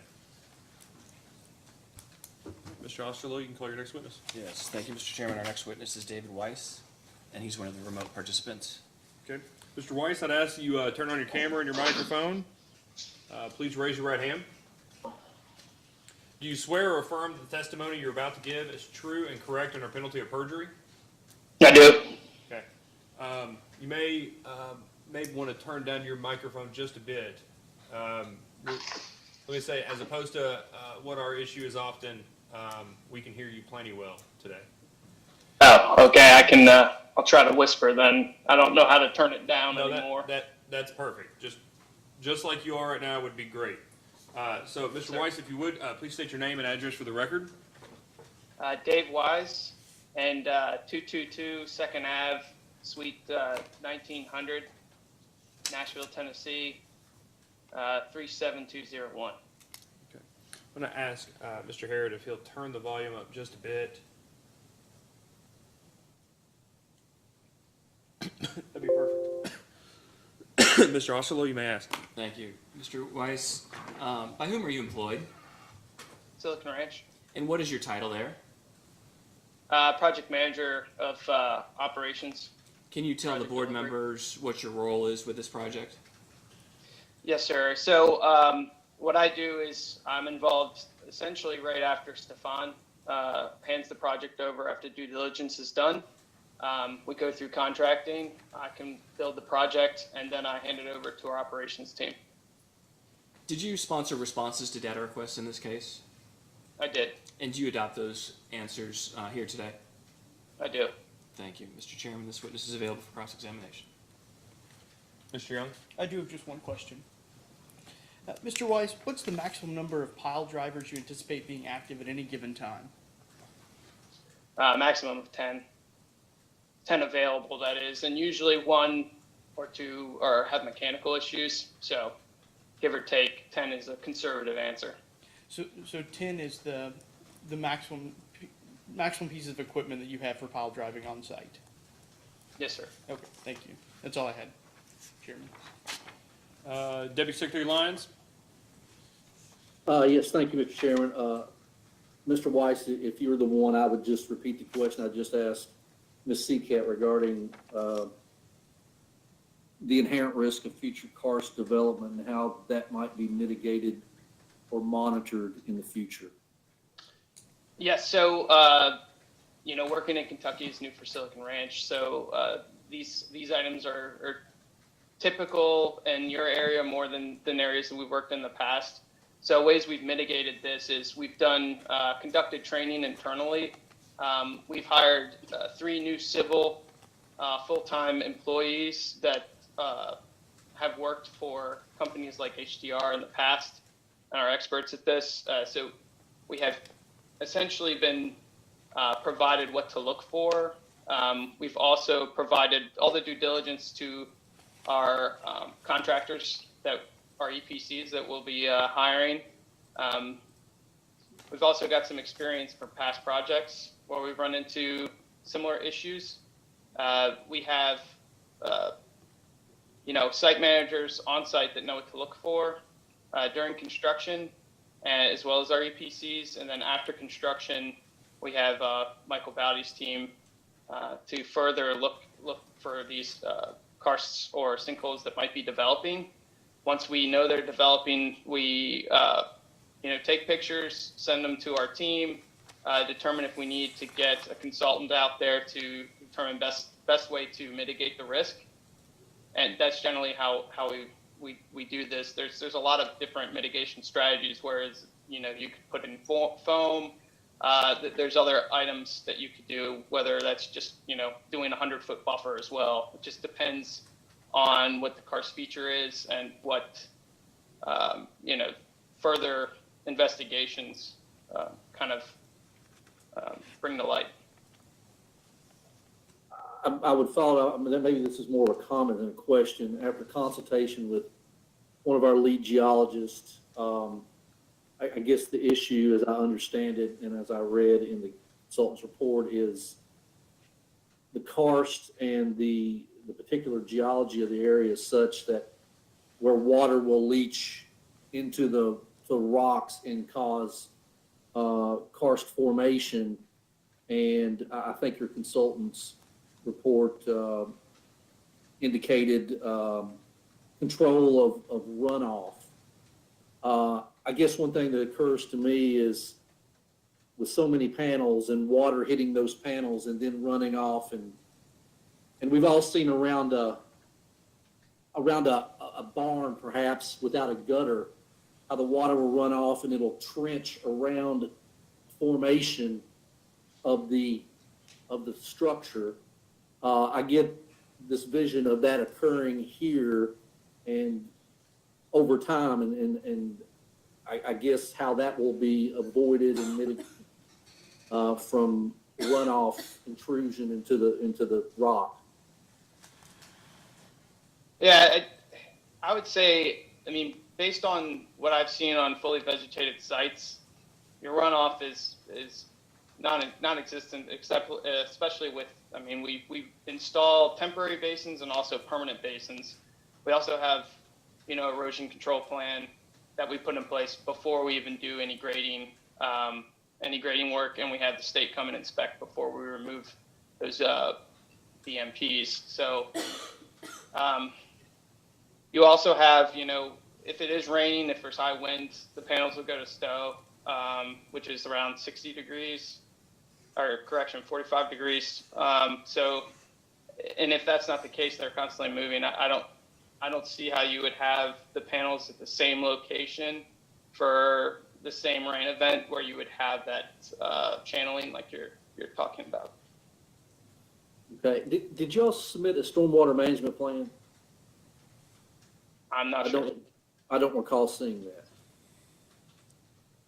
Obviously there'll be a stormwater permit required for the construction, but a more detailed stormwater management plan for the operation. I thought I saw it mentioned somewhere, but I don't remember actually seeing that. Usually it's a little early at this stage, but we can get back to you on that. Sure. And Mr. Lyons, I believe just the hydrology report would be the only thing along those lines that we produced yet. Obviously, as mentioned, the construction permit would come at a later date. Okay, thank you. That's all I have, Mr. Chairman. Mr. Montgomery? Thank you, Mr. Chairman. Good afternoon, Mr. Weiss. Just one question, and that is during the hiring, or could you just elaborate on what the hiring process looks like during the construction phase of this project, or any Yes, project you all have done? Yes, sir. So on all Silicon Ranch projects, we, me being one veteran, we go for veterans and local hires first. That's who we prefer, and that's who we even tell all of our EPCs. We have a strong emphasis on, hey, this is our policy. A company being 13% veteran, we strongly believe in that. We look to train, so it's not just, hey, we want 400 craft, which, being from a small town, I understand. Big company coming in and saying, hey, we're going to bring all these jobs, and a lot of people thinking, well, these aren't high-paying jobs. We train our people, so we're expecting to hire 400 plus people, and with the intent to keep them, to train them into, a higher trained field, electrician, what have you, so they can learn skills and hopefully work for us in the future. Good deal. And then just as a follow-up, you mentioned your local EPCs. I assume they are the ones that are tasked with finding local or just subcontractors in general for you all to then train to facilitate out to the site. Is that correct? Yes, sir. And I've already sent probably 10 local contractors from the county, fencing contractors, even landscapers, what have you, for the different operations that we plan on doing to our EPCs for them to be, given priority. Great. Thank you. That's all the questions I have for this witness, Mr. Chairman. Any questions, Judge? I think that Mr. Montgomery just asked the questions I was gonna ask. I know there's a labor shortage everywhere, just not here in Logan County. And being able to hire people is a burden and a holdback. So you did say that you had contacted a lot of our local contractors about PDFs or something? Yes, Judge. They actually contacted us based off of, I think, some of the communications that we provided saying that, I don't know if it was in the local paper or what, just saying that we were looking to build in the area. So I'm not sure 100% how they got my information, but let me tell you, it's been every other day I get somebody saying, hey, we'd like to work on your Russellville project, which it's just great because we, like you said, a lot of our projects are finding it hard to hire, just to find anybody to work. So if we have people willing to work, we want to work there. Okay, and you've had a good response from the contractors in Logan County then, right? Yes, sir. Okay, no further question. Ms. King?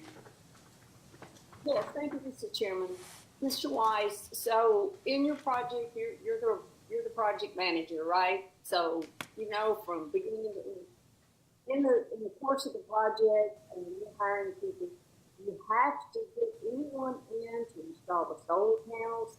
Much work goes out to other people. Are you training everyone there to do the complete job? Ma'am, I think I heard most of it, and let me just repeat the question so that I'm sure that I'm answering the right one. I think that you were asking if we train the people for a specific task or if we train them for a wide variety of tasks. I'm not quite sure. No, sir, I will speak up. The people that you train locally, that you hire, will they do the entire job, or will you be using contractors to come in to put up solar panels, or how does that work from beginning to end? Yes, ma'am. So you're correct. The actual worker pool kind of is like a normal curve where you have your ramp up period, you have your pile driving, and then after pile driving, your tracker installation and your module installation is where we essentially max out on employees on site. And so you're absolutely right. We at the peak of the project is where you hit that 400, 450 number, and that takes anywhere. This project's a larger project, so they'll be employed for longer, but most likely somewhere around 6 months, 8 months, just depending, because this is a larger project. So, but the goal is, right, not just to have the people that just put on modules and that's it. The goal is to train them to do the modules, but something else as well, and they can work their way up in either the contractor's company or, come and work for us again at another site. So again, they will be trained to actually put up the solar panels and work the job from beginning to end. Yes, ma'am. Good deal. Gosh, there was another question. I think there was one about the distance between the panels, and that's 10 feet. If it's at noon, I don't remember. I think that was Mr. Lyons maybe that asked that question, but yeah, the size of the panels are 1.2 meters by 1 meter or 2 meters essentially. So Stefan was pretty close with that. So you have 10 feet after the 6.6 road distance, 6.6 feet. One of the questions that I had from a lot of the landowners is there going to be a point of contact, for other people that are adjacent landowners if they have complaints or concerns so that they can call in and talk to someone? Yes, ma'am. And usually that would be Stefan on this project, but you know, I'm available. Michael Baude is available. But usually all of the neighbors for this part of the project will go through Stefan as the POC. One last question, Mr. Chairman, if I may. Sure. Mr. Weiss, we were discussing in a board members meeting the other day about how you would source material. What is the availability right now of silicone panels? So right now it's actually very difficult.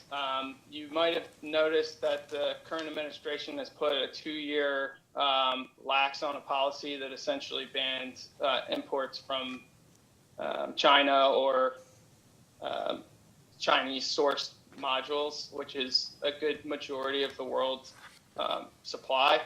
So I think that will help the current restriction, but Silicon Ranch, we pride ourselves in that we try to source U.S. mods or modules, and TVA also has that requirement as a, first we attempt to get U.S. manufacturer modules, which are from either Georgia or I think they're building a plant in Ohio as well. But at this time, are there any companies that actually make solar panels in the United States in production? Yes, ma'am. Yeah, First Solar makes panels here in the United States. That's good. Hopefully, we can get them from there. Yes, ma'am. One last question, sir. So once you start building, you pile drive, and you get the structure to put the solar panel on, do you have all your materials sourced when you begin, or do you just go ahead and get started and then purchase as you go? Usually we try to purchase as soon as possible. So as soon as we can get, we're in the contracting phase, usually we separate out almost like an LNTP to purchase long lead items. So those are your trackers, your piles, transformers, inverters, and it just depends what the market's like, but that's what it's right now. Those are the items that we typically pre-purchase.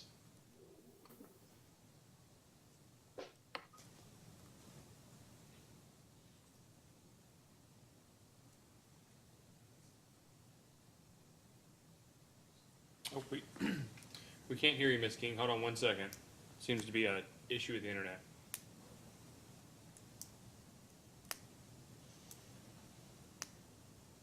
All right, let's try it again. Can you hear us? Well, we can't hear you. Hold on 1 minute.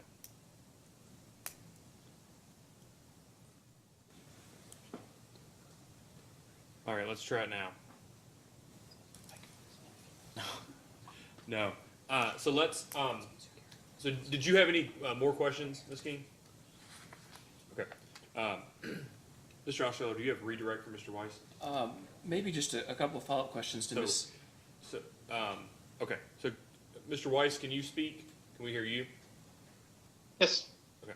So I don't have any questions. We ask you redirect, and then what we're going to do is we're going to take a very short recess, and we'll let the recording take a break, and we'll give an opportunity for Ms. King to sign out and sign back in and see if that fixes her problem before we resume. So go ahead and ask your redirect. Thank you, Mr. Weiss.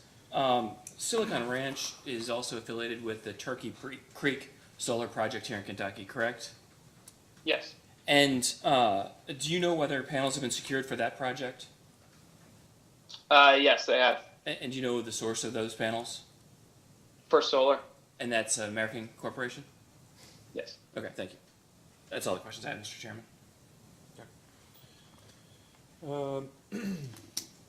Other areas of Mr. Weiss can't be excused. All right, thank you for being here with us today. Thank you for having me. All right, we're going to take another very short recess. Candace, we'll take a recess for just about 5 minutes, and we won't start again, Ms. King, until you come back. Okay, all right, thank you.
All right.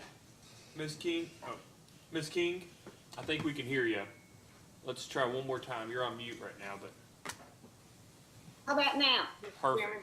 perfect. And one thing, when we get started here, just sit, we're not, are we? Okay, when we get started, our court reporter just asked.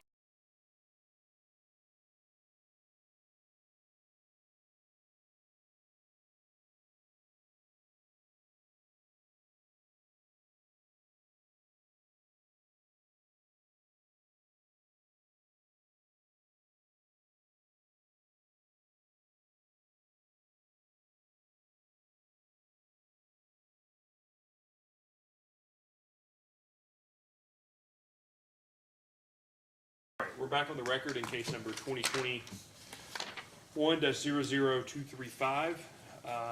Mr. Osterloh, we've excused, well, we've allowed Mr. Eckman to sit down. We've excused witnesses Seacat and Weiss.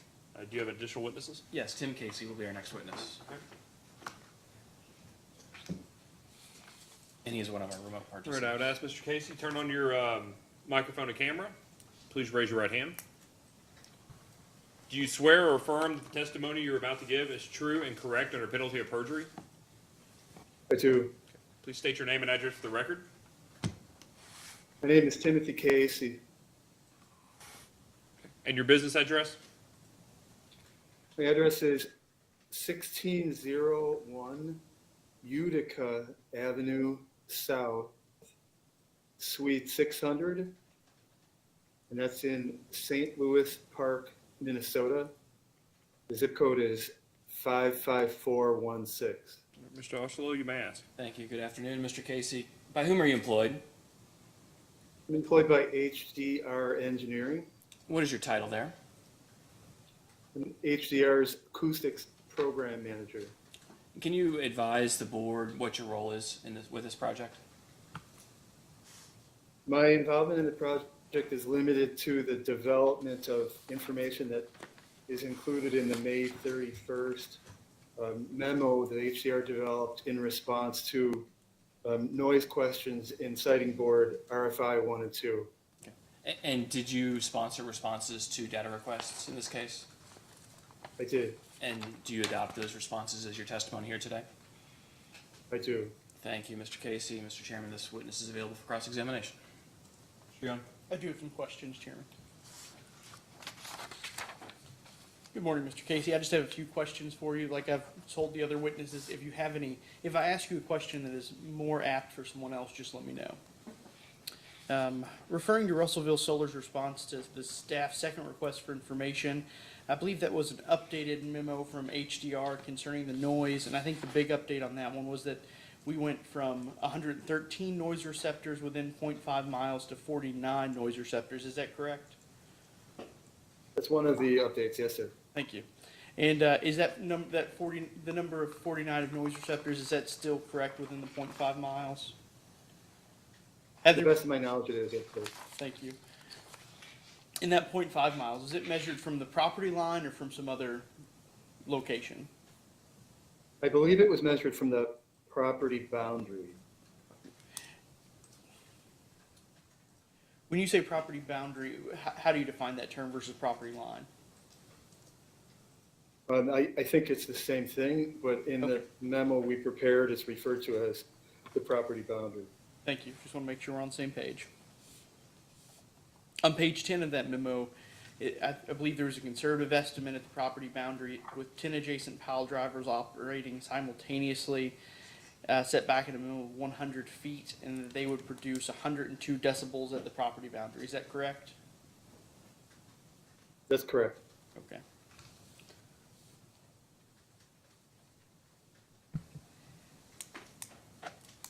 BBC did the siting report as well, and they provided several mitigating measures for noise issues. Do you know of any objection or disagreement with those that HDR had or that Russellville Solar has? I don't think I was involved in detailed discussions of that. Okay. I'm sorry, I'm not really up to speed on that specific topic. That's perfectly fine. I appreciate your answer. No further questions, Your Honor. Deputy Secretary Lyons? Just one, Mr. Chairman. Mr. Casey, good afternoon. Can you give us an idea of what 102 decibels, give us an example of what 102 decibels might sound like to, at that given distance? Is there anything you can compare that to that might be a real life example people could understand? It's roughly equivalent to the sound of a locomotive horn at about 50 feet. So it would be pretty loud then. It is. I guess that's my opinion. Yeah, yes, but you have to understand the way that number was developed.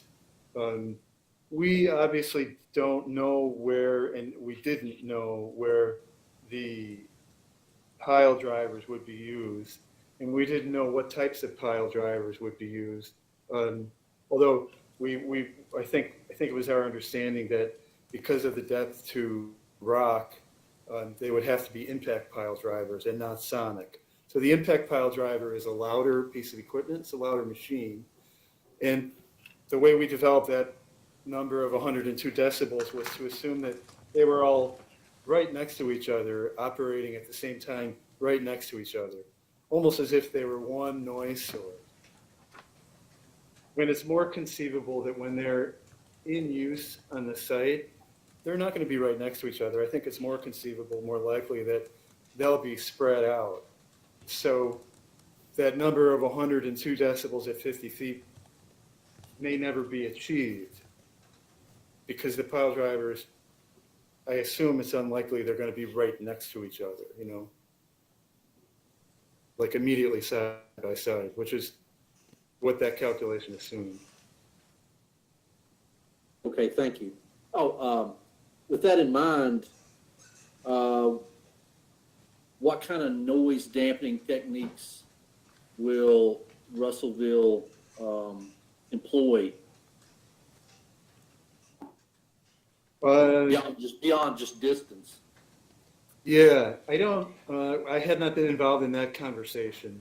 I'm aware that it's possible to use a shroud that blocks the point of impact of the hammer on a pile driver, and therefore reducing the noise level, you know, in the project area. You also have to understand another component of that 102 decibels. That only occurs at the moment of impact, when the hammer comes down and hits the top of the thing that's driving the pile into the ground, which is very different than locomotive horn, which emits, you know, let's just say 102 decibels continuously while it's in use. So the impact pile drivers are an impulsive noise source that make a noise every 4 or 5 seconds, you know. It's not a continuous noise source like a horn or a jet engine, that kind of thing. So the standard, and I don't know that I understand the noise standard. Is it 85 decibels for a certain period of time? And I'm actually trying to remember here, and I'm asking you to help me out. Oh, sure. There is a standard, right? I think you're alluding to the OSHA worker exposure to noise standard. That's a little bit out of my daily area of expertise, but I think it's an 8-hour exposure of 85 decibels. I'm not certain of that because I don't deal with worker exposure to noise topics very often.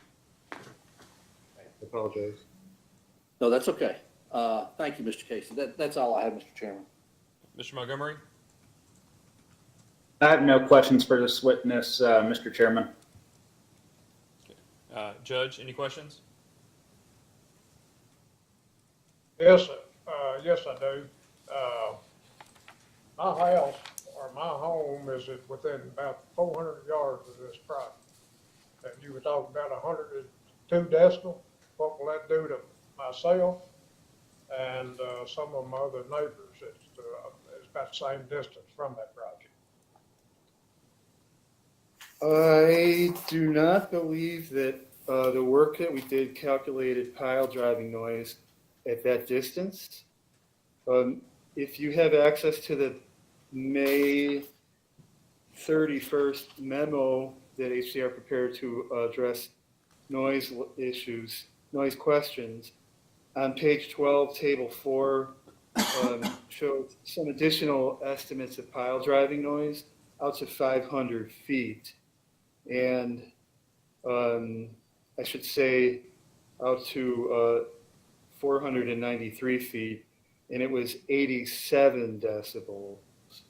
So that would be 87 decibels from all 10 pile drivers operating side by side, which seems a little unlikely, you know. So if did you say 400 yards? Somewhere close to that, yes. So you're Count the setback. you're almost 3 times as far away.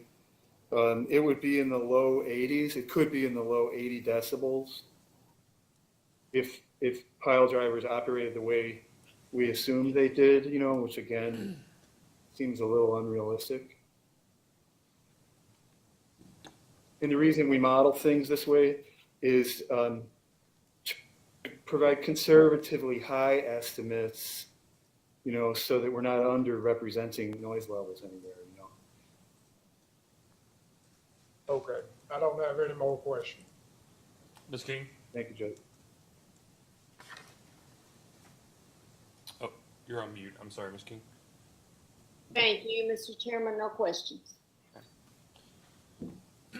So, Mr. Casey, are you aware that there are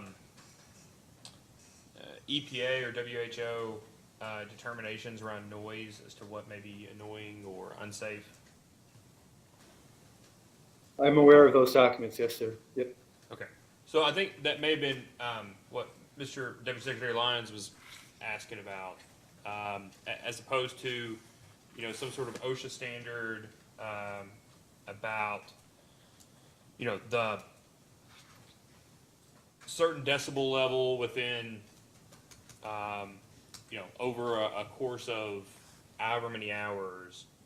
The question I have is, as compared to those standards, the WHO, EPA standards, whatever they may be, whatever objective standards about the health impact of noise, did you compare those to the distances to nearest noise receptors for pile driving that's expected? No, we did not. The EPA document that I assume you're referring to, I think it was developed around 1974. It advocates for a 24-hour day-night noise level of 55 dBA as being adequately protective of human health and welfare. And one of the things you have to understand about that number is it's a 24-hour metric that's calculated using 24 consecutive average noise levels that occur over an hour. And then you apply a 10 decibel penalty for the average numbers that occur between 10 p.m. and 7 a.m. because nighttime noise is more annoying and it can disturb sleep, and that could create other, you know, issues. It isn't really appropriate to use that as a comparison with the estimated pile driving noise levels, because the pile driving activity is not going to occur for a continuous 24-hour period. It's not going to happen overnight. So it'll just happen during daytime construction, you know, activity hours. And construction noise isn't regulated in the public area. And in the broad general context of environmental noise, there is a general acceptance that construction noise might be higher than existing noise levels, and it's accepted that it may be higher. because it's just understood that it's a temporary noise event. So let me ask a more general, a more pointed question, I guess, on the general issue. Did the study you conduct, was it specific to this facility, or was it specific to this methodology or this method of construction? When we evaluated potential noise from up to 10 pile drivers for this project, we didn't know where they would be used on the site, so we couldn't use our three-dimensional, software to calculate noise levels from pile driving through the project site. When we can't use that approach, the next approach that we use is a spreadsheet, and since we don't know where the pile drivers are going to be used, we take a very conservative approach and assume that they're all in operation simultaneously right next to each other in one location.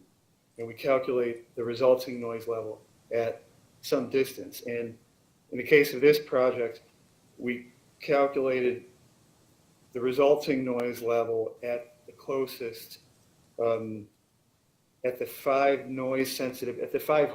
500 feet.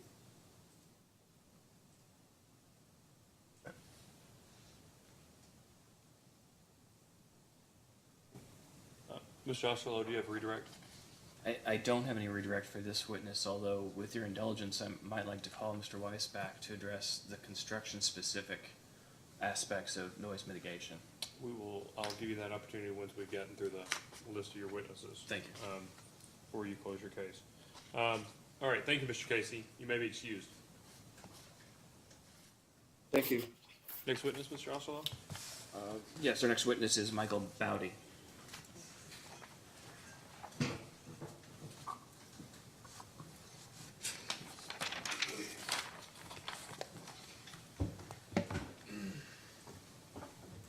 Please raise your right hand. Do you swear or affirm that the testimony you're about to give is true and correct under penalty of perjury? I do. State your name and address for the record. Michael Baude, 222 2nd Avenue South, Suite 1900, Nashville, Tennessee, 37201. Mr. Osterloh? Thank you. Mr. Baude, by whom were you employed? Silicon Ranch Corporation. What was your title there? Vice President of Regenerative Energy and Carbon Removal. Okay. And can you describe to the board what you do and what you will be doing for this project? Sure. All of our projects currently under development, I provide design input and I guess concept planning beyond the energy project. How does the project fit within the local environment and within a local community's context? Prior to this, I was on our operations and maintenance team as part of the asset management group, and so I have a good knowledge of most processes from design through construction and into operations as well. Great. Did you sponsor responses to data requests in this case? I did. And you adopt those responses here today? I do.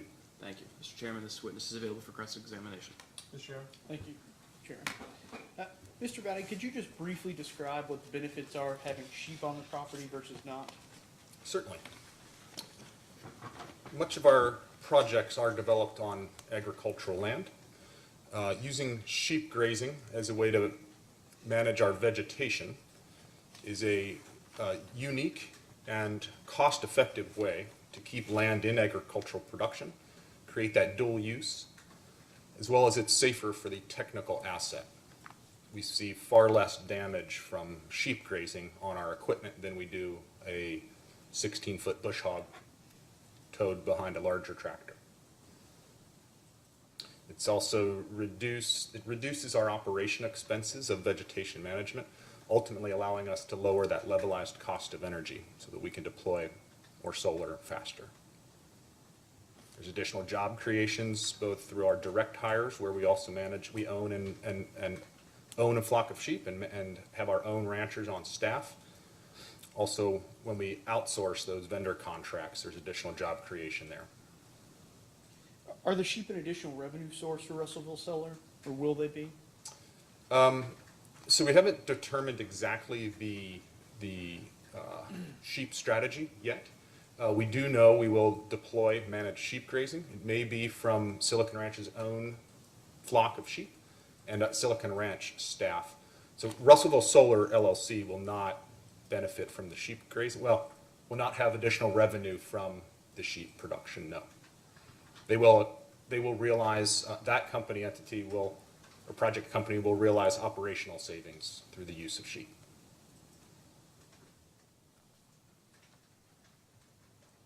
What steps will be taken to protect the sheep from local wildlife? Sure. Just like any other ranching operations with small ruminants, livestock guardians are needed. Some of our vendors deploy donkeys. I don't think they work as good as livestock guard dogs. We have livestock guard dogs on projects throughout the country. We require our vendors and ourselves to carry an additional liability insurance on those dogs. We're very specific on the dog breed and that particular animal's demeanor. These are all 100%, well, it's an animal, so we can't say 100%, but they are human friendly, yet fiercely protective of their charges. Now, final question I have for you. Will having the sheep on property benefit in any way the ability to bring this property back to farmland after decommissioning is complete, or will it affect that in any way? Sure.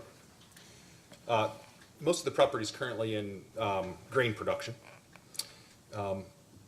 Through our 40-year useful life, it will be in perennial forage production. We will raise grass harvested by sheep.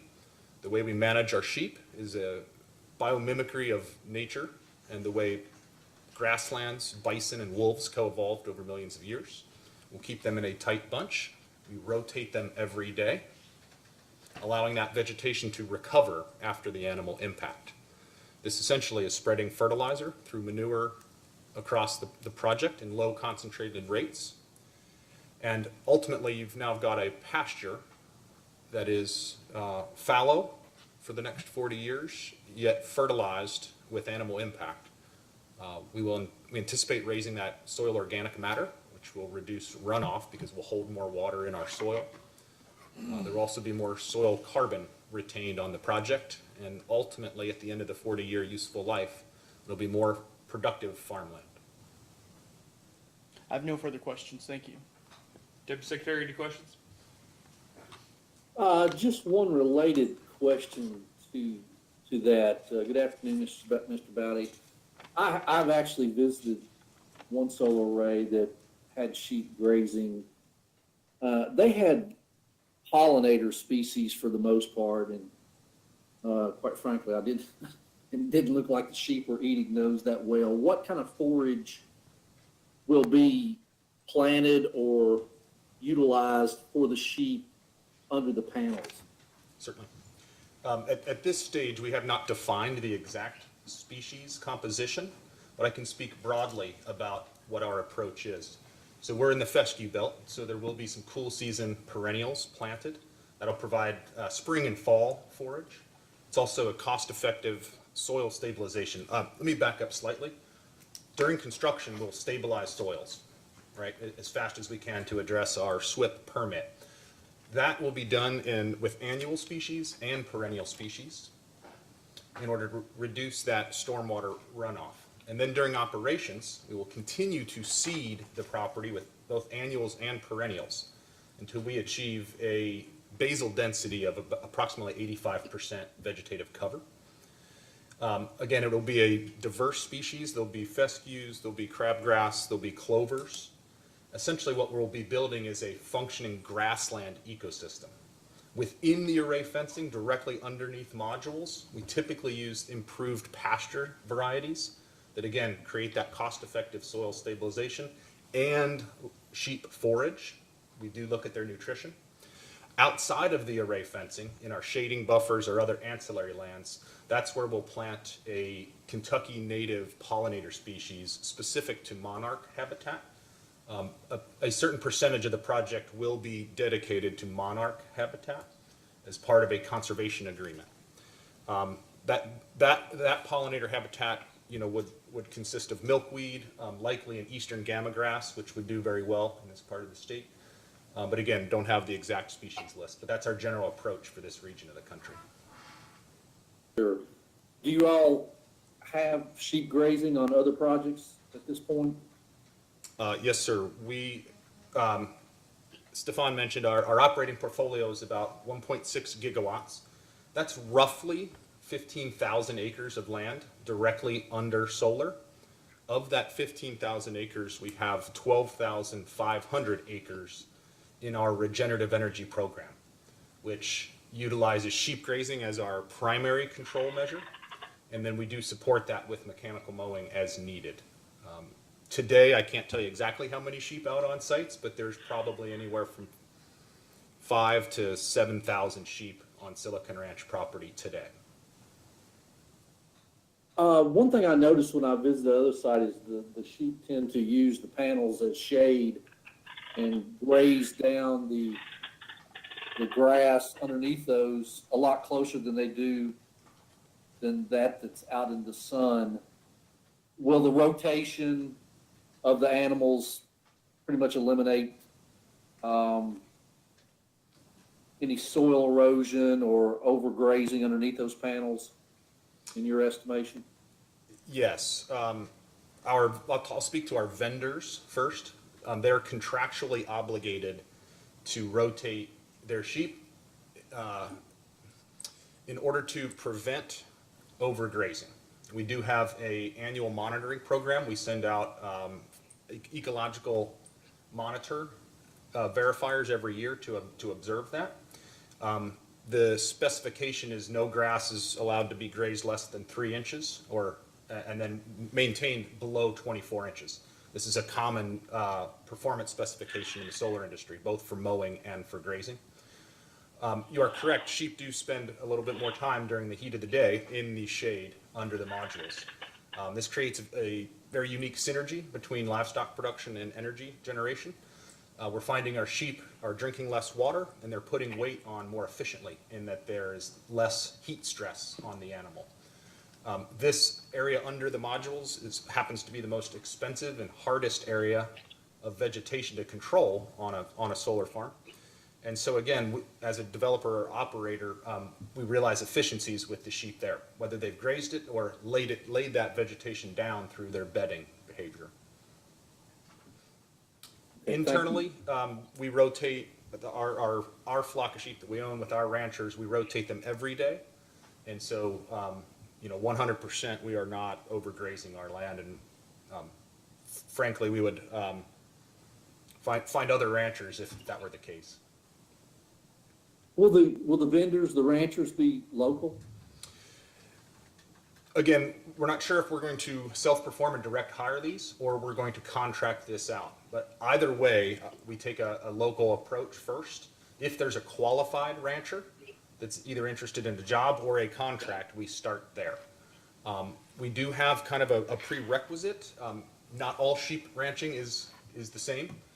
These are more land management jobs and contracts than they are traditional sheep ranching projects.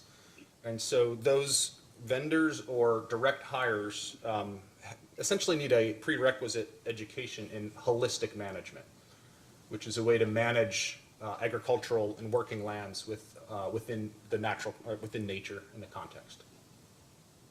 I would just point out we have worked extensively with the Kentucky Sheep Council Association on this particular issue and have met with them many times, and it's been kind of a pet project of our Secretary Rebecca Goodman and promoting locally grown products and sheep like this. So to the extent we can encourage that, we do.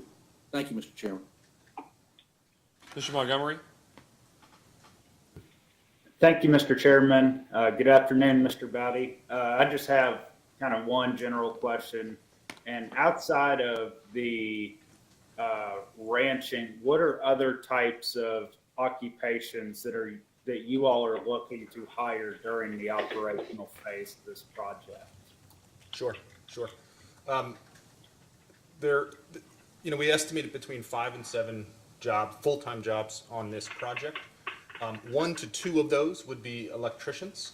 They would work for our third-party O&M provider. Likely one would be based full-time there, one might be roaming around the region for them.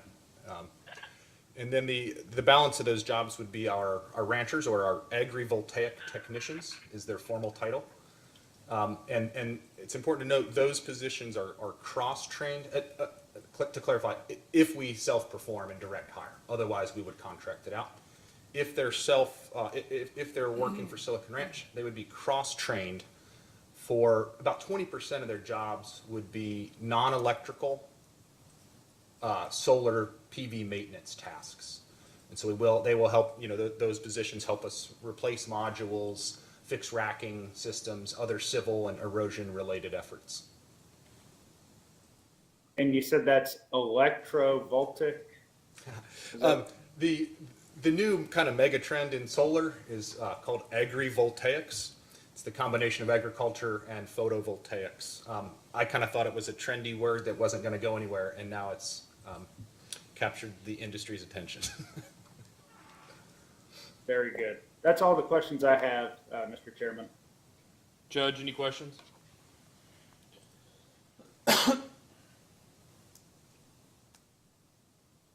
Can you hear me? We can. Okay, my computer went out. I called you on the phone. No, I don't know of any questions I've got in this situation. No, thank you. All right, thanks. Ms. King? Mr. Chairman, no questions. It's been interesting to hear the sheep strategy. Thank you. I have no questions. Mr. Osterloh, do you have any redirect? Yes, maybe one line. Mr. Baude, earlier, I think Mr. Eckman discussed a little bit about the company's response to damaged panels. Sure. Can you elaborate just from your perspective of what that amounts to? Sure. I'm not an engineer. However, as I was on our operations maintenance team, so I can comment on the kind of our approach and how we deploy. First, there's different severities of equipment damage. If it's a severe issue that causes a ground fault, we will know that has happened immediately from our control center in Nashville. And then within the hour, we deploy our O&M techs, our electrical technicians. And within the day, that issue would be identified and either resolved or corrective actions defined. Less severe issues, we do aerial scans annually to identify any of those. And then, of course, our on-site electrician and ranching technicians are throughout any project, throughout each week. Both parties, whether it's a mowing vendor, a grazing vendor, or our electricians, are contractually obligated to identify that and alert us if damage is observed. Thank you. That's the questions I have.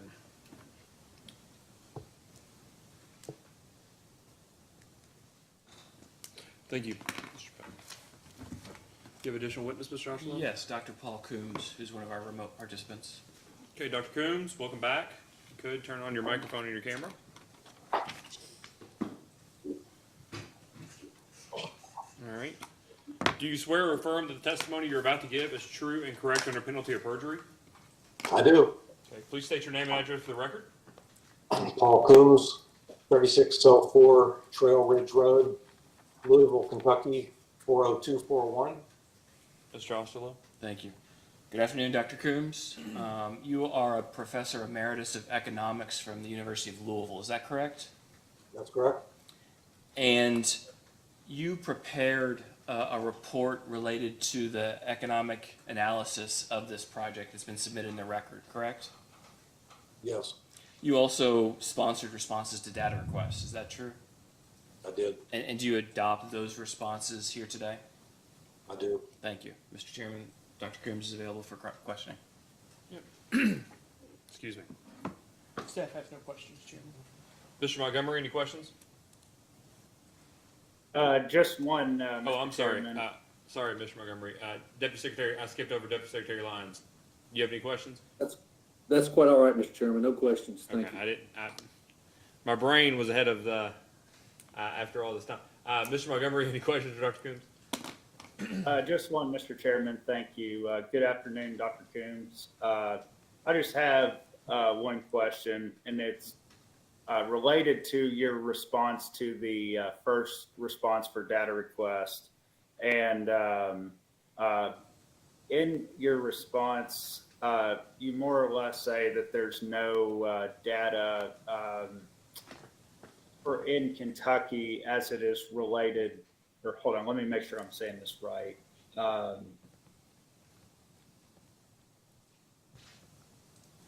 Okay, yeah, that there's no data on the county wages by occupation. I'm just curious, what resources other than BLS are you using to come up with that conclusion? Well, Bureau of Labor Statistics is certainly the definitive source for occupational wage data. And, you know, they do every 2 or 3 years update their estimates at the state level over something like 900 occupations. And they provide employment counts and wage data. And they also do it at the metropolitan statistical area level. But as far as I know, do not do that at the county level. So you can get estimates of wages by industry at the county level, but not by occupation, not as far as I'm aware.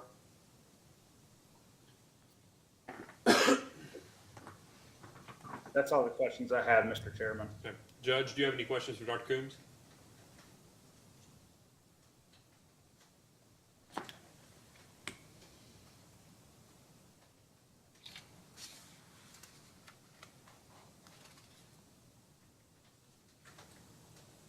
We may have lost the judge. I know he's had some IT problems. We'll come. Ms. King, do you have any questions? No questions, Mr. Chairman. Thank you. Okay. Dr. Coomes, I have just a question about maybe one of the unique aspects about this project, and make sure I understand what was and what was not taken into account in your economic analyses. So, looking at your 9-page economic impact report, summary report, I noticed that, for instance, with local tax revenues, good example, you were able to, directly indicate what the county will receive in occupational tax payments. And then you also have your estimate, for instance, from the studies that you've discussed in the past, these hearings, on like the impact of new payroll and the additional jobs throughout construction.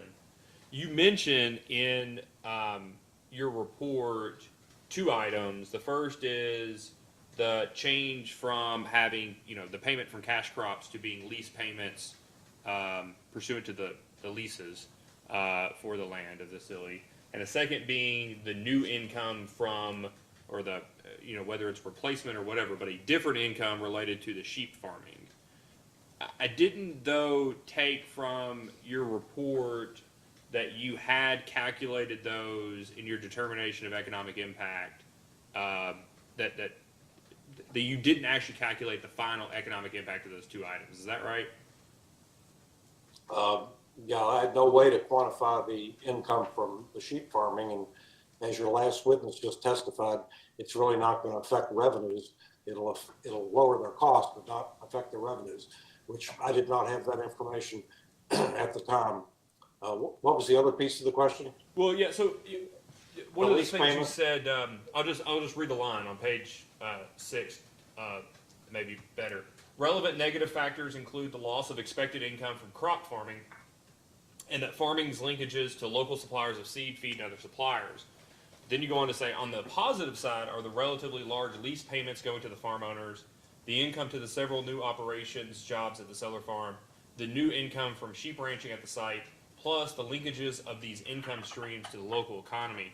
And I guess it was one overall question. I just want to make sure that although you had done this this economic impact report, I think that's what's referred to as, I want to get that right, economic impact report, with these things from construction jobs and follow-on impacts, the FTE equivalent or the FTEs, that you didn't necessarily, all of those final numbers of impact don't include those negatives and positives from those 2 sentences. Is that right? That's right. Okay. So the front end of the report, the body of the report has to do with, what I have good measures on, which is the construction activity itself and the jobs, the payroll, the spinoff from our models, and obviously the tax stuff. But the issue of offsetting farm income gets really murky. I wanted to acknowledge that it was true, that there is some offsetting negative things here related to the loss of farm production, but I don't have the information to calculate it. For example, the lease payments that the solar company will be making per acre for this land will presumably be much higher than the farmers could get from growing crops, or else they wouldn't agree to the lease payments. So that tells me that there's going to be a lot of new income in the county due to these lease payments to the farm owners. Yeah, but I'm not privy to how much the lease payments are.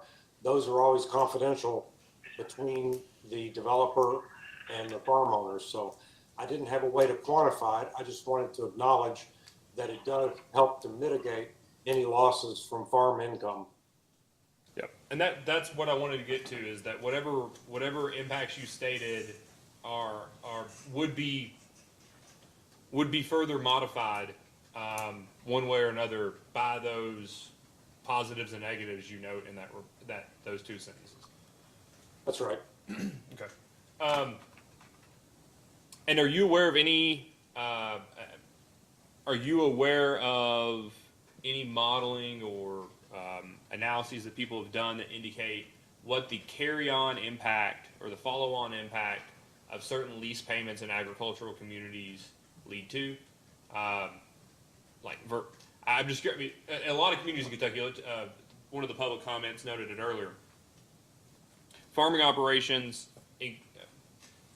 There are very few 80 and 100 acre farmers these days, right?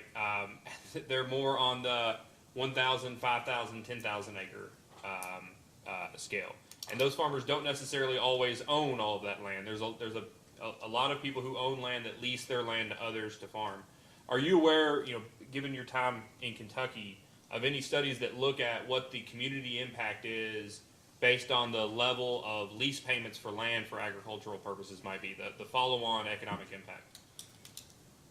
The lease payments from a solar company, or lease payments for leasing their cropland?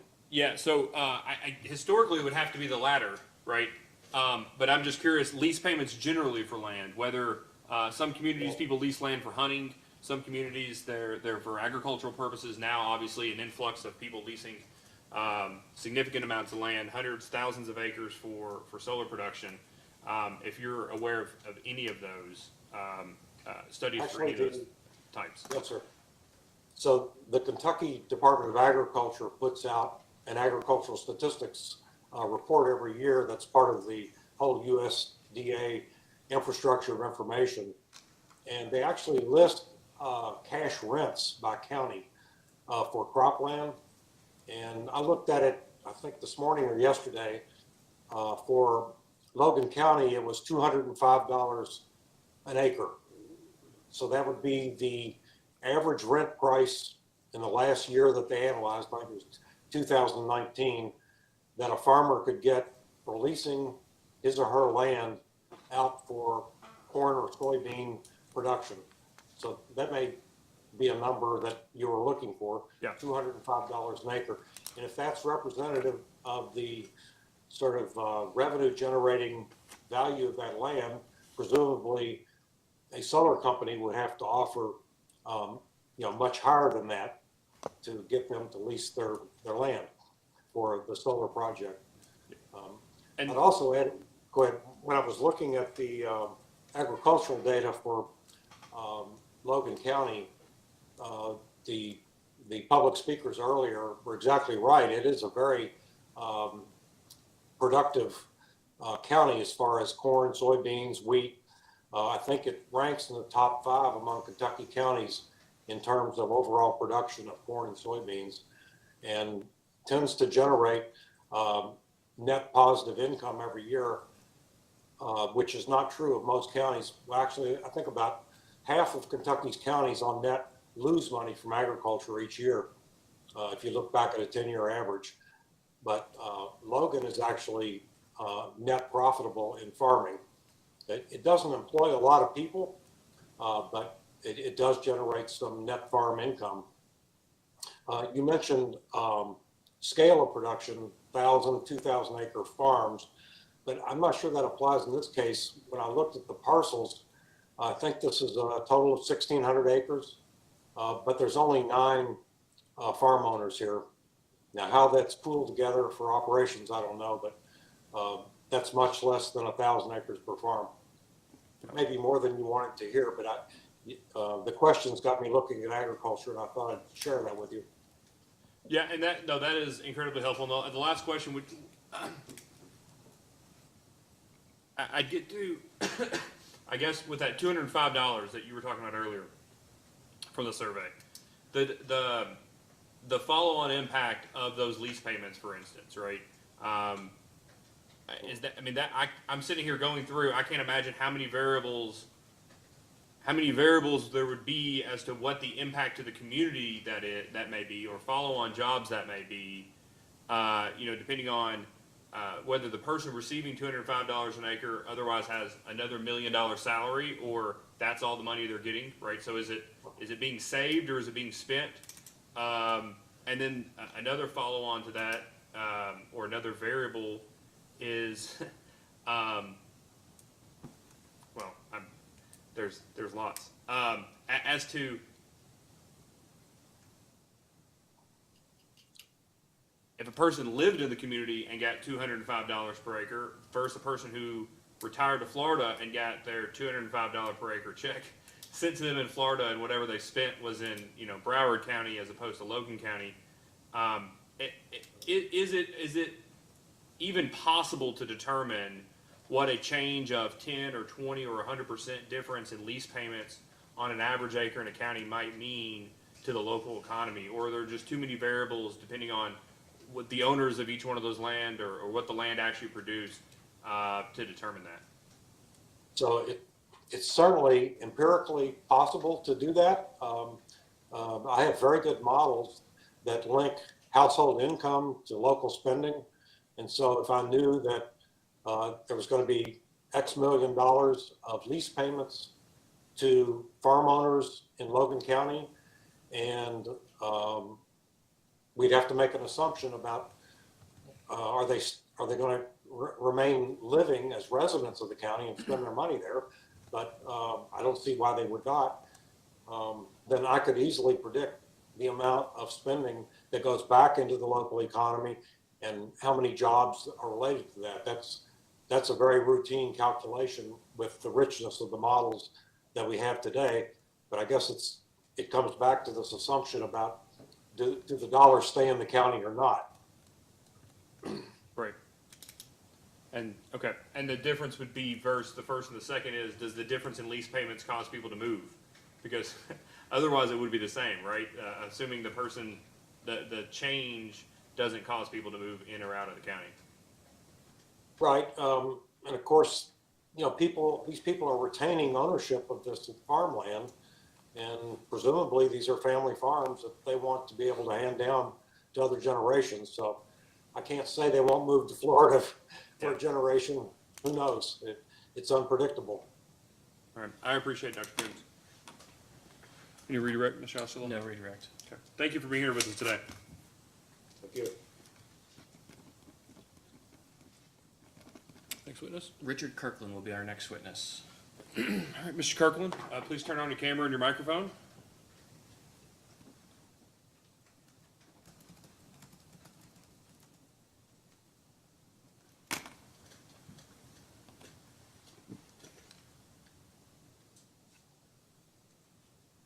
I am working. The camera doesn't seem to want to turn on. That's okay. We'll just give it 1 minute. Sometimes they take a while.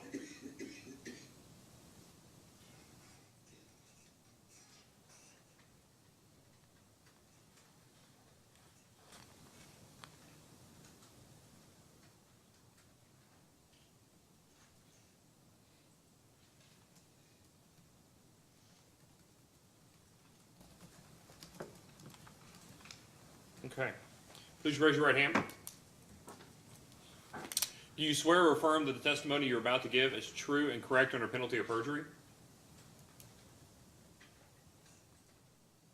Try that again. Okay, we couldn't hear you the first time. We lost your audio.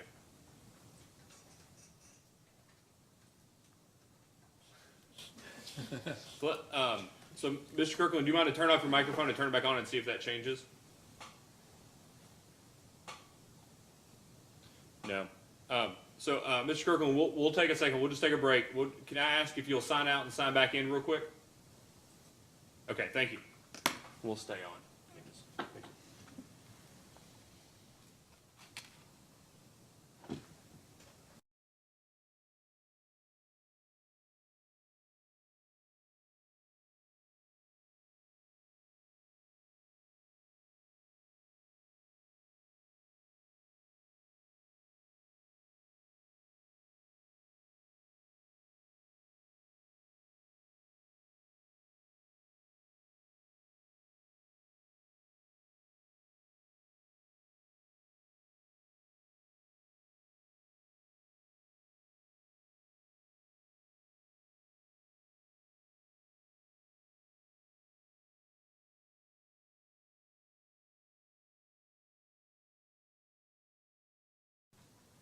Can you hear me now? We can. So let me swear you in one more time, Mr. Kirkland. Please raise your right hand. Do you swear or affirm that the testimony you're about to give is true and correct under penalty of perjury? I do. Okay. Please state your name and address for the record. Richard Kirkland, 9408 Northfield Court, Raleigh, North Carolina. Okay. Mr. Osterloh? Thank you. Mr. Kirkland, you're the owner of Kirkland Appraisals LLC, correct? Correct. And you prepared a report that considers the property value impact of this project that has been filed in this case, correct? Correct. Did you sponsor responses to data requests in this case? I believe so. And do you adopt those responses here today? I do. Thank you. Mr. Chairman, this witness is available for questioning. Mr. Young? I do have one question for Mr. Kirkland, Chairman. Mr. Kirkland, looking over the report, I believe you referenced several studies, and I think, am I correct in that only one study showed there was a possible decrease in economic value of property near one of these facilities? By studies you're referencing, are you talking about by other appraisers or by university? I apologize, I couldn't understand you. By By other universities appraisers, or there by was- other appraisers, is what he said. Oh, that's a good question. I'm honestly not sure of how to answer that question. I remember that you referenced 4 different studies in your report, if I'm not mistaken. I'm not sure who did those studies or who did those reports, but you noticed that in more urban areas, there's a likelihood of a decrease in nearby property value. Is that correct, or am I thinking of something different? That was the University of Rhode Island, yes. Thank you. And could you tell me what separates this facility from that report and why it wasn't determined to be completely applicable in this situation? Sure. That study identified the difference of impact based on rural or suburban areas, based on population density for the township or the borough, depending on the jurisdiction. And they found that where the cutoff for that, they believe the cutoff was 400 people per square mile. But they also did a sensitivity test all the way up to 2,000 people per square mile. And even up to 2,000 people per square mile, they were finding no impact on property values if they treated 2,000 people as a rural area. And everything under that, they were supporting no impact on property value. So where they did find property value impacts were in the very population dense areas, in suburban and urban areas. And they surmised even in that study that that was related to the fact that there was very little open space in those areas, and that developing that for any use may have had a negative impact. Thank you. That was the only question I had. Deputy Secretary Lyons, do you have any questions? No questions for me, Mr. Chairman. Thank you. Mr. Montgomery, any questions? No questions for me, Mr. Chairman. Thank you. Judge, do you have any questions for Mr. Kirkland? No, not at this time. Okay. Ms. King, any questions for Mr. Kirkland? No questions, Mr. Chairman. Thank you. Okay. I have just a couple, one line, Mr. Kirkland. What I'm wanting to ask you is, do you ever participate in these kind of proceedings in other states? I mean, we're not the only siting authority in the United States for merchant generators.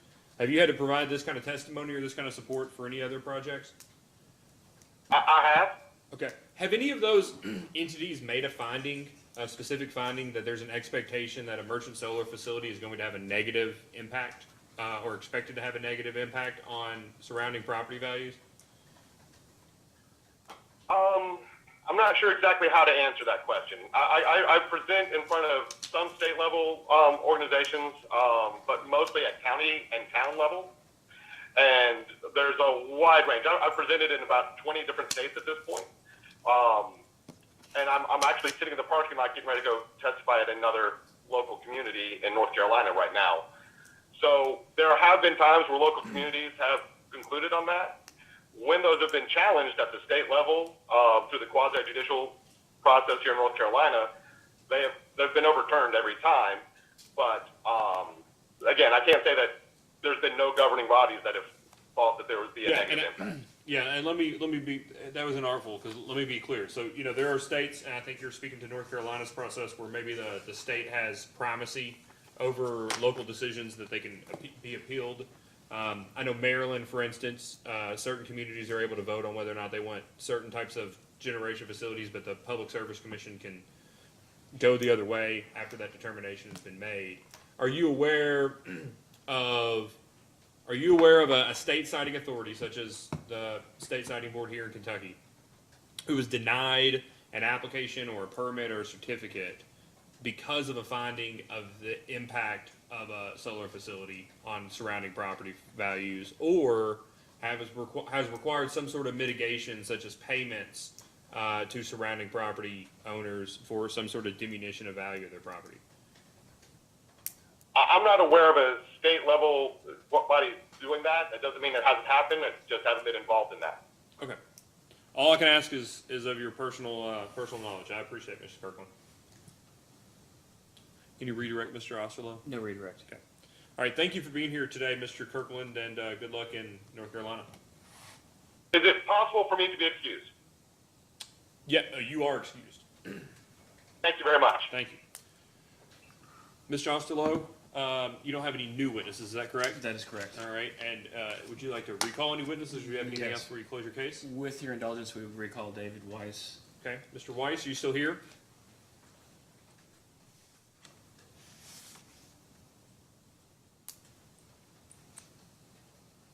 Cannot hear you, Mr. Weiss.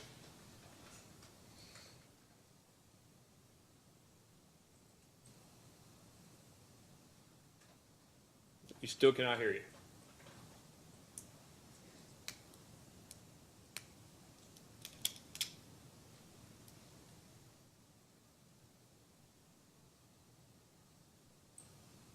Okay. So let's take just a second, and we'll give Mr. Weiss an opportunity to sign out and sign back in.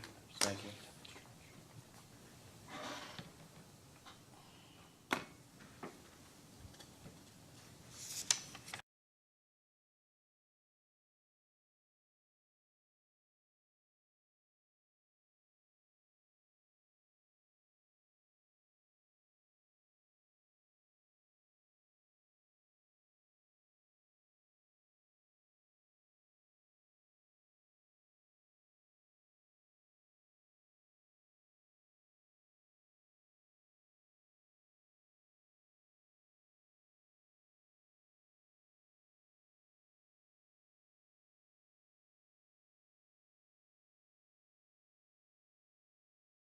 We are.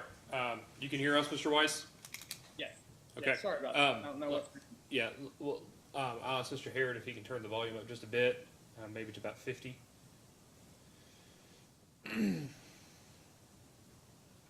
All right, can you give us a test of the audio, Mr. Weiss? Yes. Okay, great. I just remind you, you're still under oath. Mr. Osterloh, would you like to ask Mr. Weiss some additional questions? Yes, thank you. Mr. Weiss, earlier in the hearing, Tim Casey was asked questions about his noise, or the noise reports that are submitted in this case. Did you hear that testimony? Yes, I did. Okay, and you heard him talk about his, or HCR's conservative approach, whereby they they estimated all 10 pile drivers in the same location going at the same time. Is that your understanding? Yeah, as a point source. Yeah, and so can you describe to the board what the construction and the pile driving would actually look like, including whether all 10 pile drivers would be in the same location at the same exact time? Yes, I can. So, I think something that's good to point is the duration of construction with pile drivers. It's not something that's going to last 18 months. It's particularly, especially with the sides that this more, I guess, the locations that are closer to, churches, schools, and residential houses. Those are always, looked at carefully with how many pile drivers we have there. Typically, you're not seeing more than a couple months to finish out that region. That's not atypical. They would not be operating all in the same region.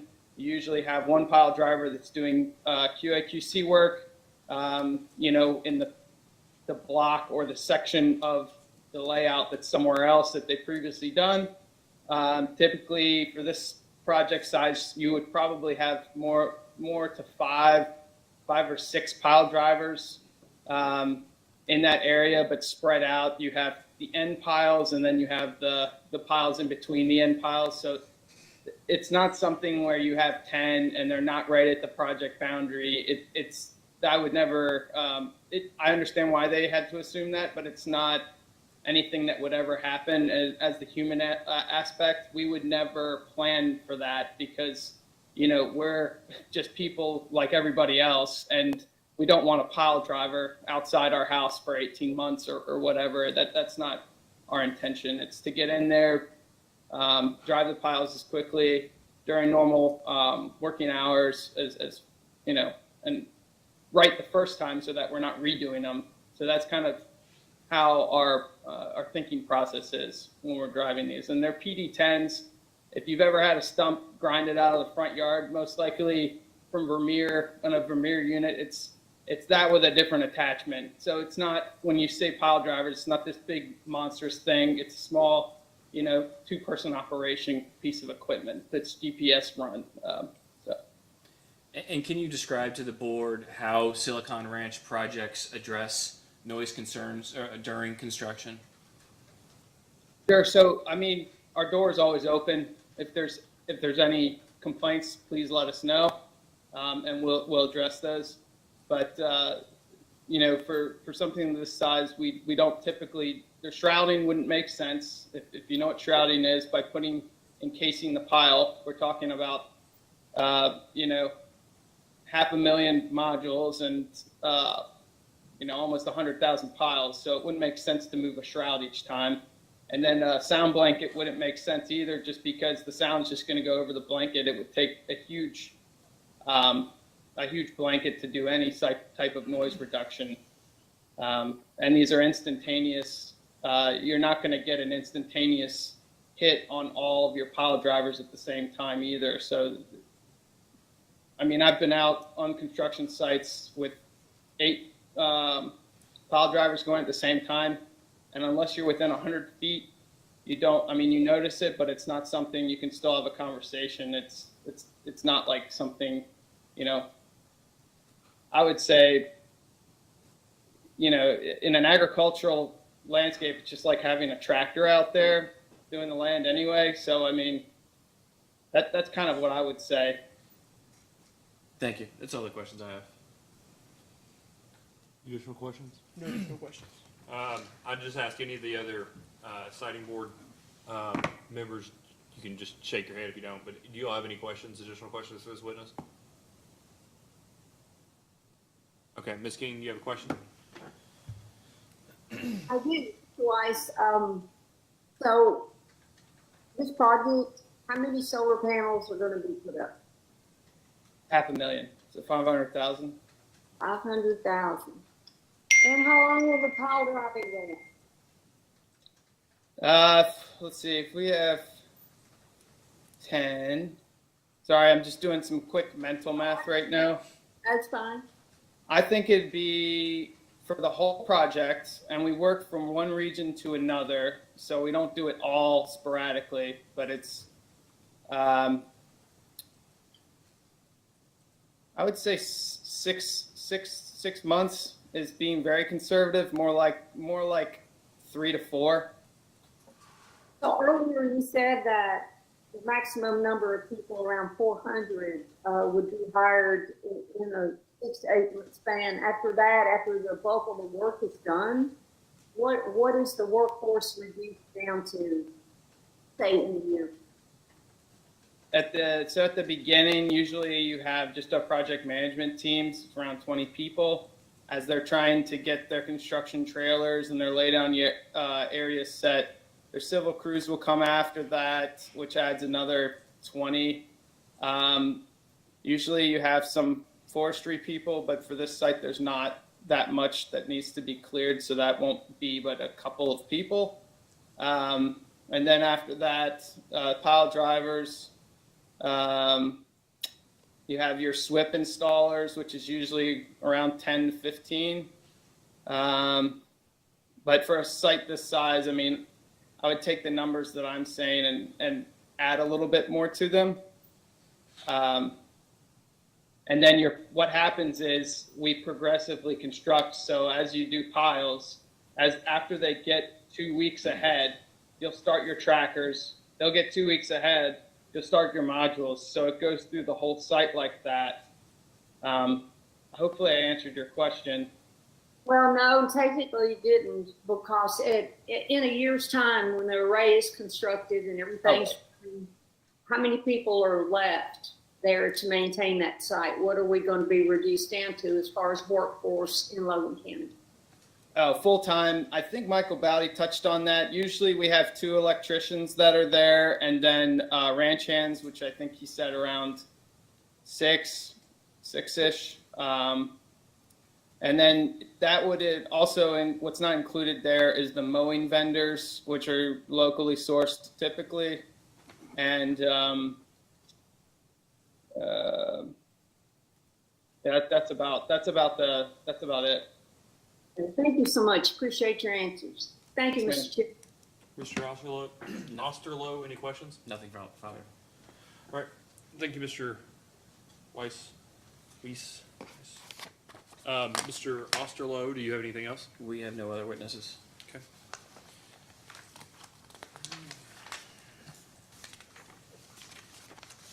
We have no exhibits today, and I would ask council if you'll make sure that public comment document gets into the docket today. We've got 2 or 3 outstanding petitions for confidentiality. Chairman, those actually, that order came out during this hearing. It was going to be close, so that's why I was asking earlier. We don't have any other motions that I'm aware of, Mr. Osterloh, but we will have an additional filing, I know, by the applicant providing proof of the notice of the hearing that ran on the 28th. And I don't think there's anything else that's outstanding. Of course, the regulation provides you an opportunity to file your brief within a defined time period. And I believe we're going to have, maybe a half a dozen data requests? It looks like 8 data requests, and we may have some additional based off a post-hearing meeting, so we'll see. Assuming you have about 10 post-hearing data requests to answer, Mr. Osterloh, and you know what 8 of them are, you've heard at least 8 of them today. If we're able to get those out, when are we meeting again on this? Oh, we don't meet on this case until the end of July. Okay, so we'll just go ahead and get them out. If we can get the data, today's Thursday, if we get the data request out on Tuesday, do you think we can get them out? We can't get them out tomorrow, right? It's possible, but I would say Tuesday just in case. How many days do you need to respond? I mean, based on what I've heard today, most of everything is something we have and we can turn around pretty quickly. We would ask for 7 days, and if something comes up. So we'll make the data request. We'll enter a post-hearing procedural schedule setting the date. The data request will be requested on the 5th to be responded to on the. You will 12th. Let's make it can we make it the 11th? Based on what we know right now, yes. We've not filed a motion to move this case quickly. Understood. Let's go with the 11th. So we will get those data requests on the 11th. You'll have the deadline if you'd like to file a post-hearing brief, of course, Mr. Osterloh. And then if there's any other post-hearing dates that we need to indicate a deadline for, we'll do so in the post-hearing procedural schedule. Okay. All right. Is there anything else, Mr. Osterloh? Not that I'm aware of. All right. So we will we'll enter a post-hearing procedural schedule and get the rest of this information and then deliberate. Thank you. Thank you. Nothing else. This hearing is adjourned. Thank you all for being here.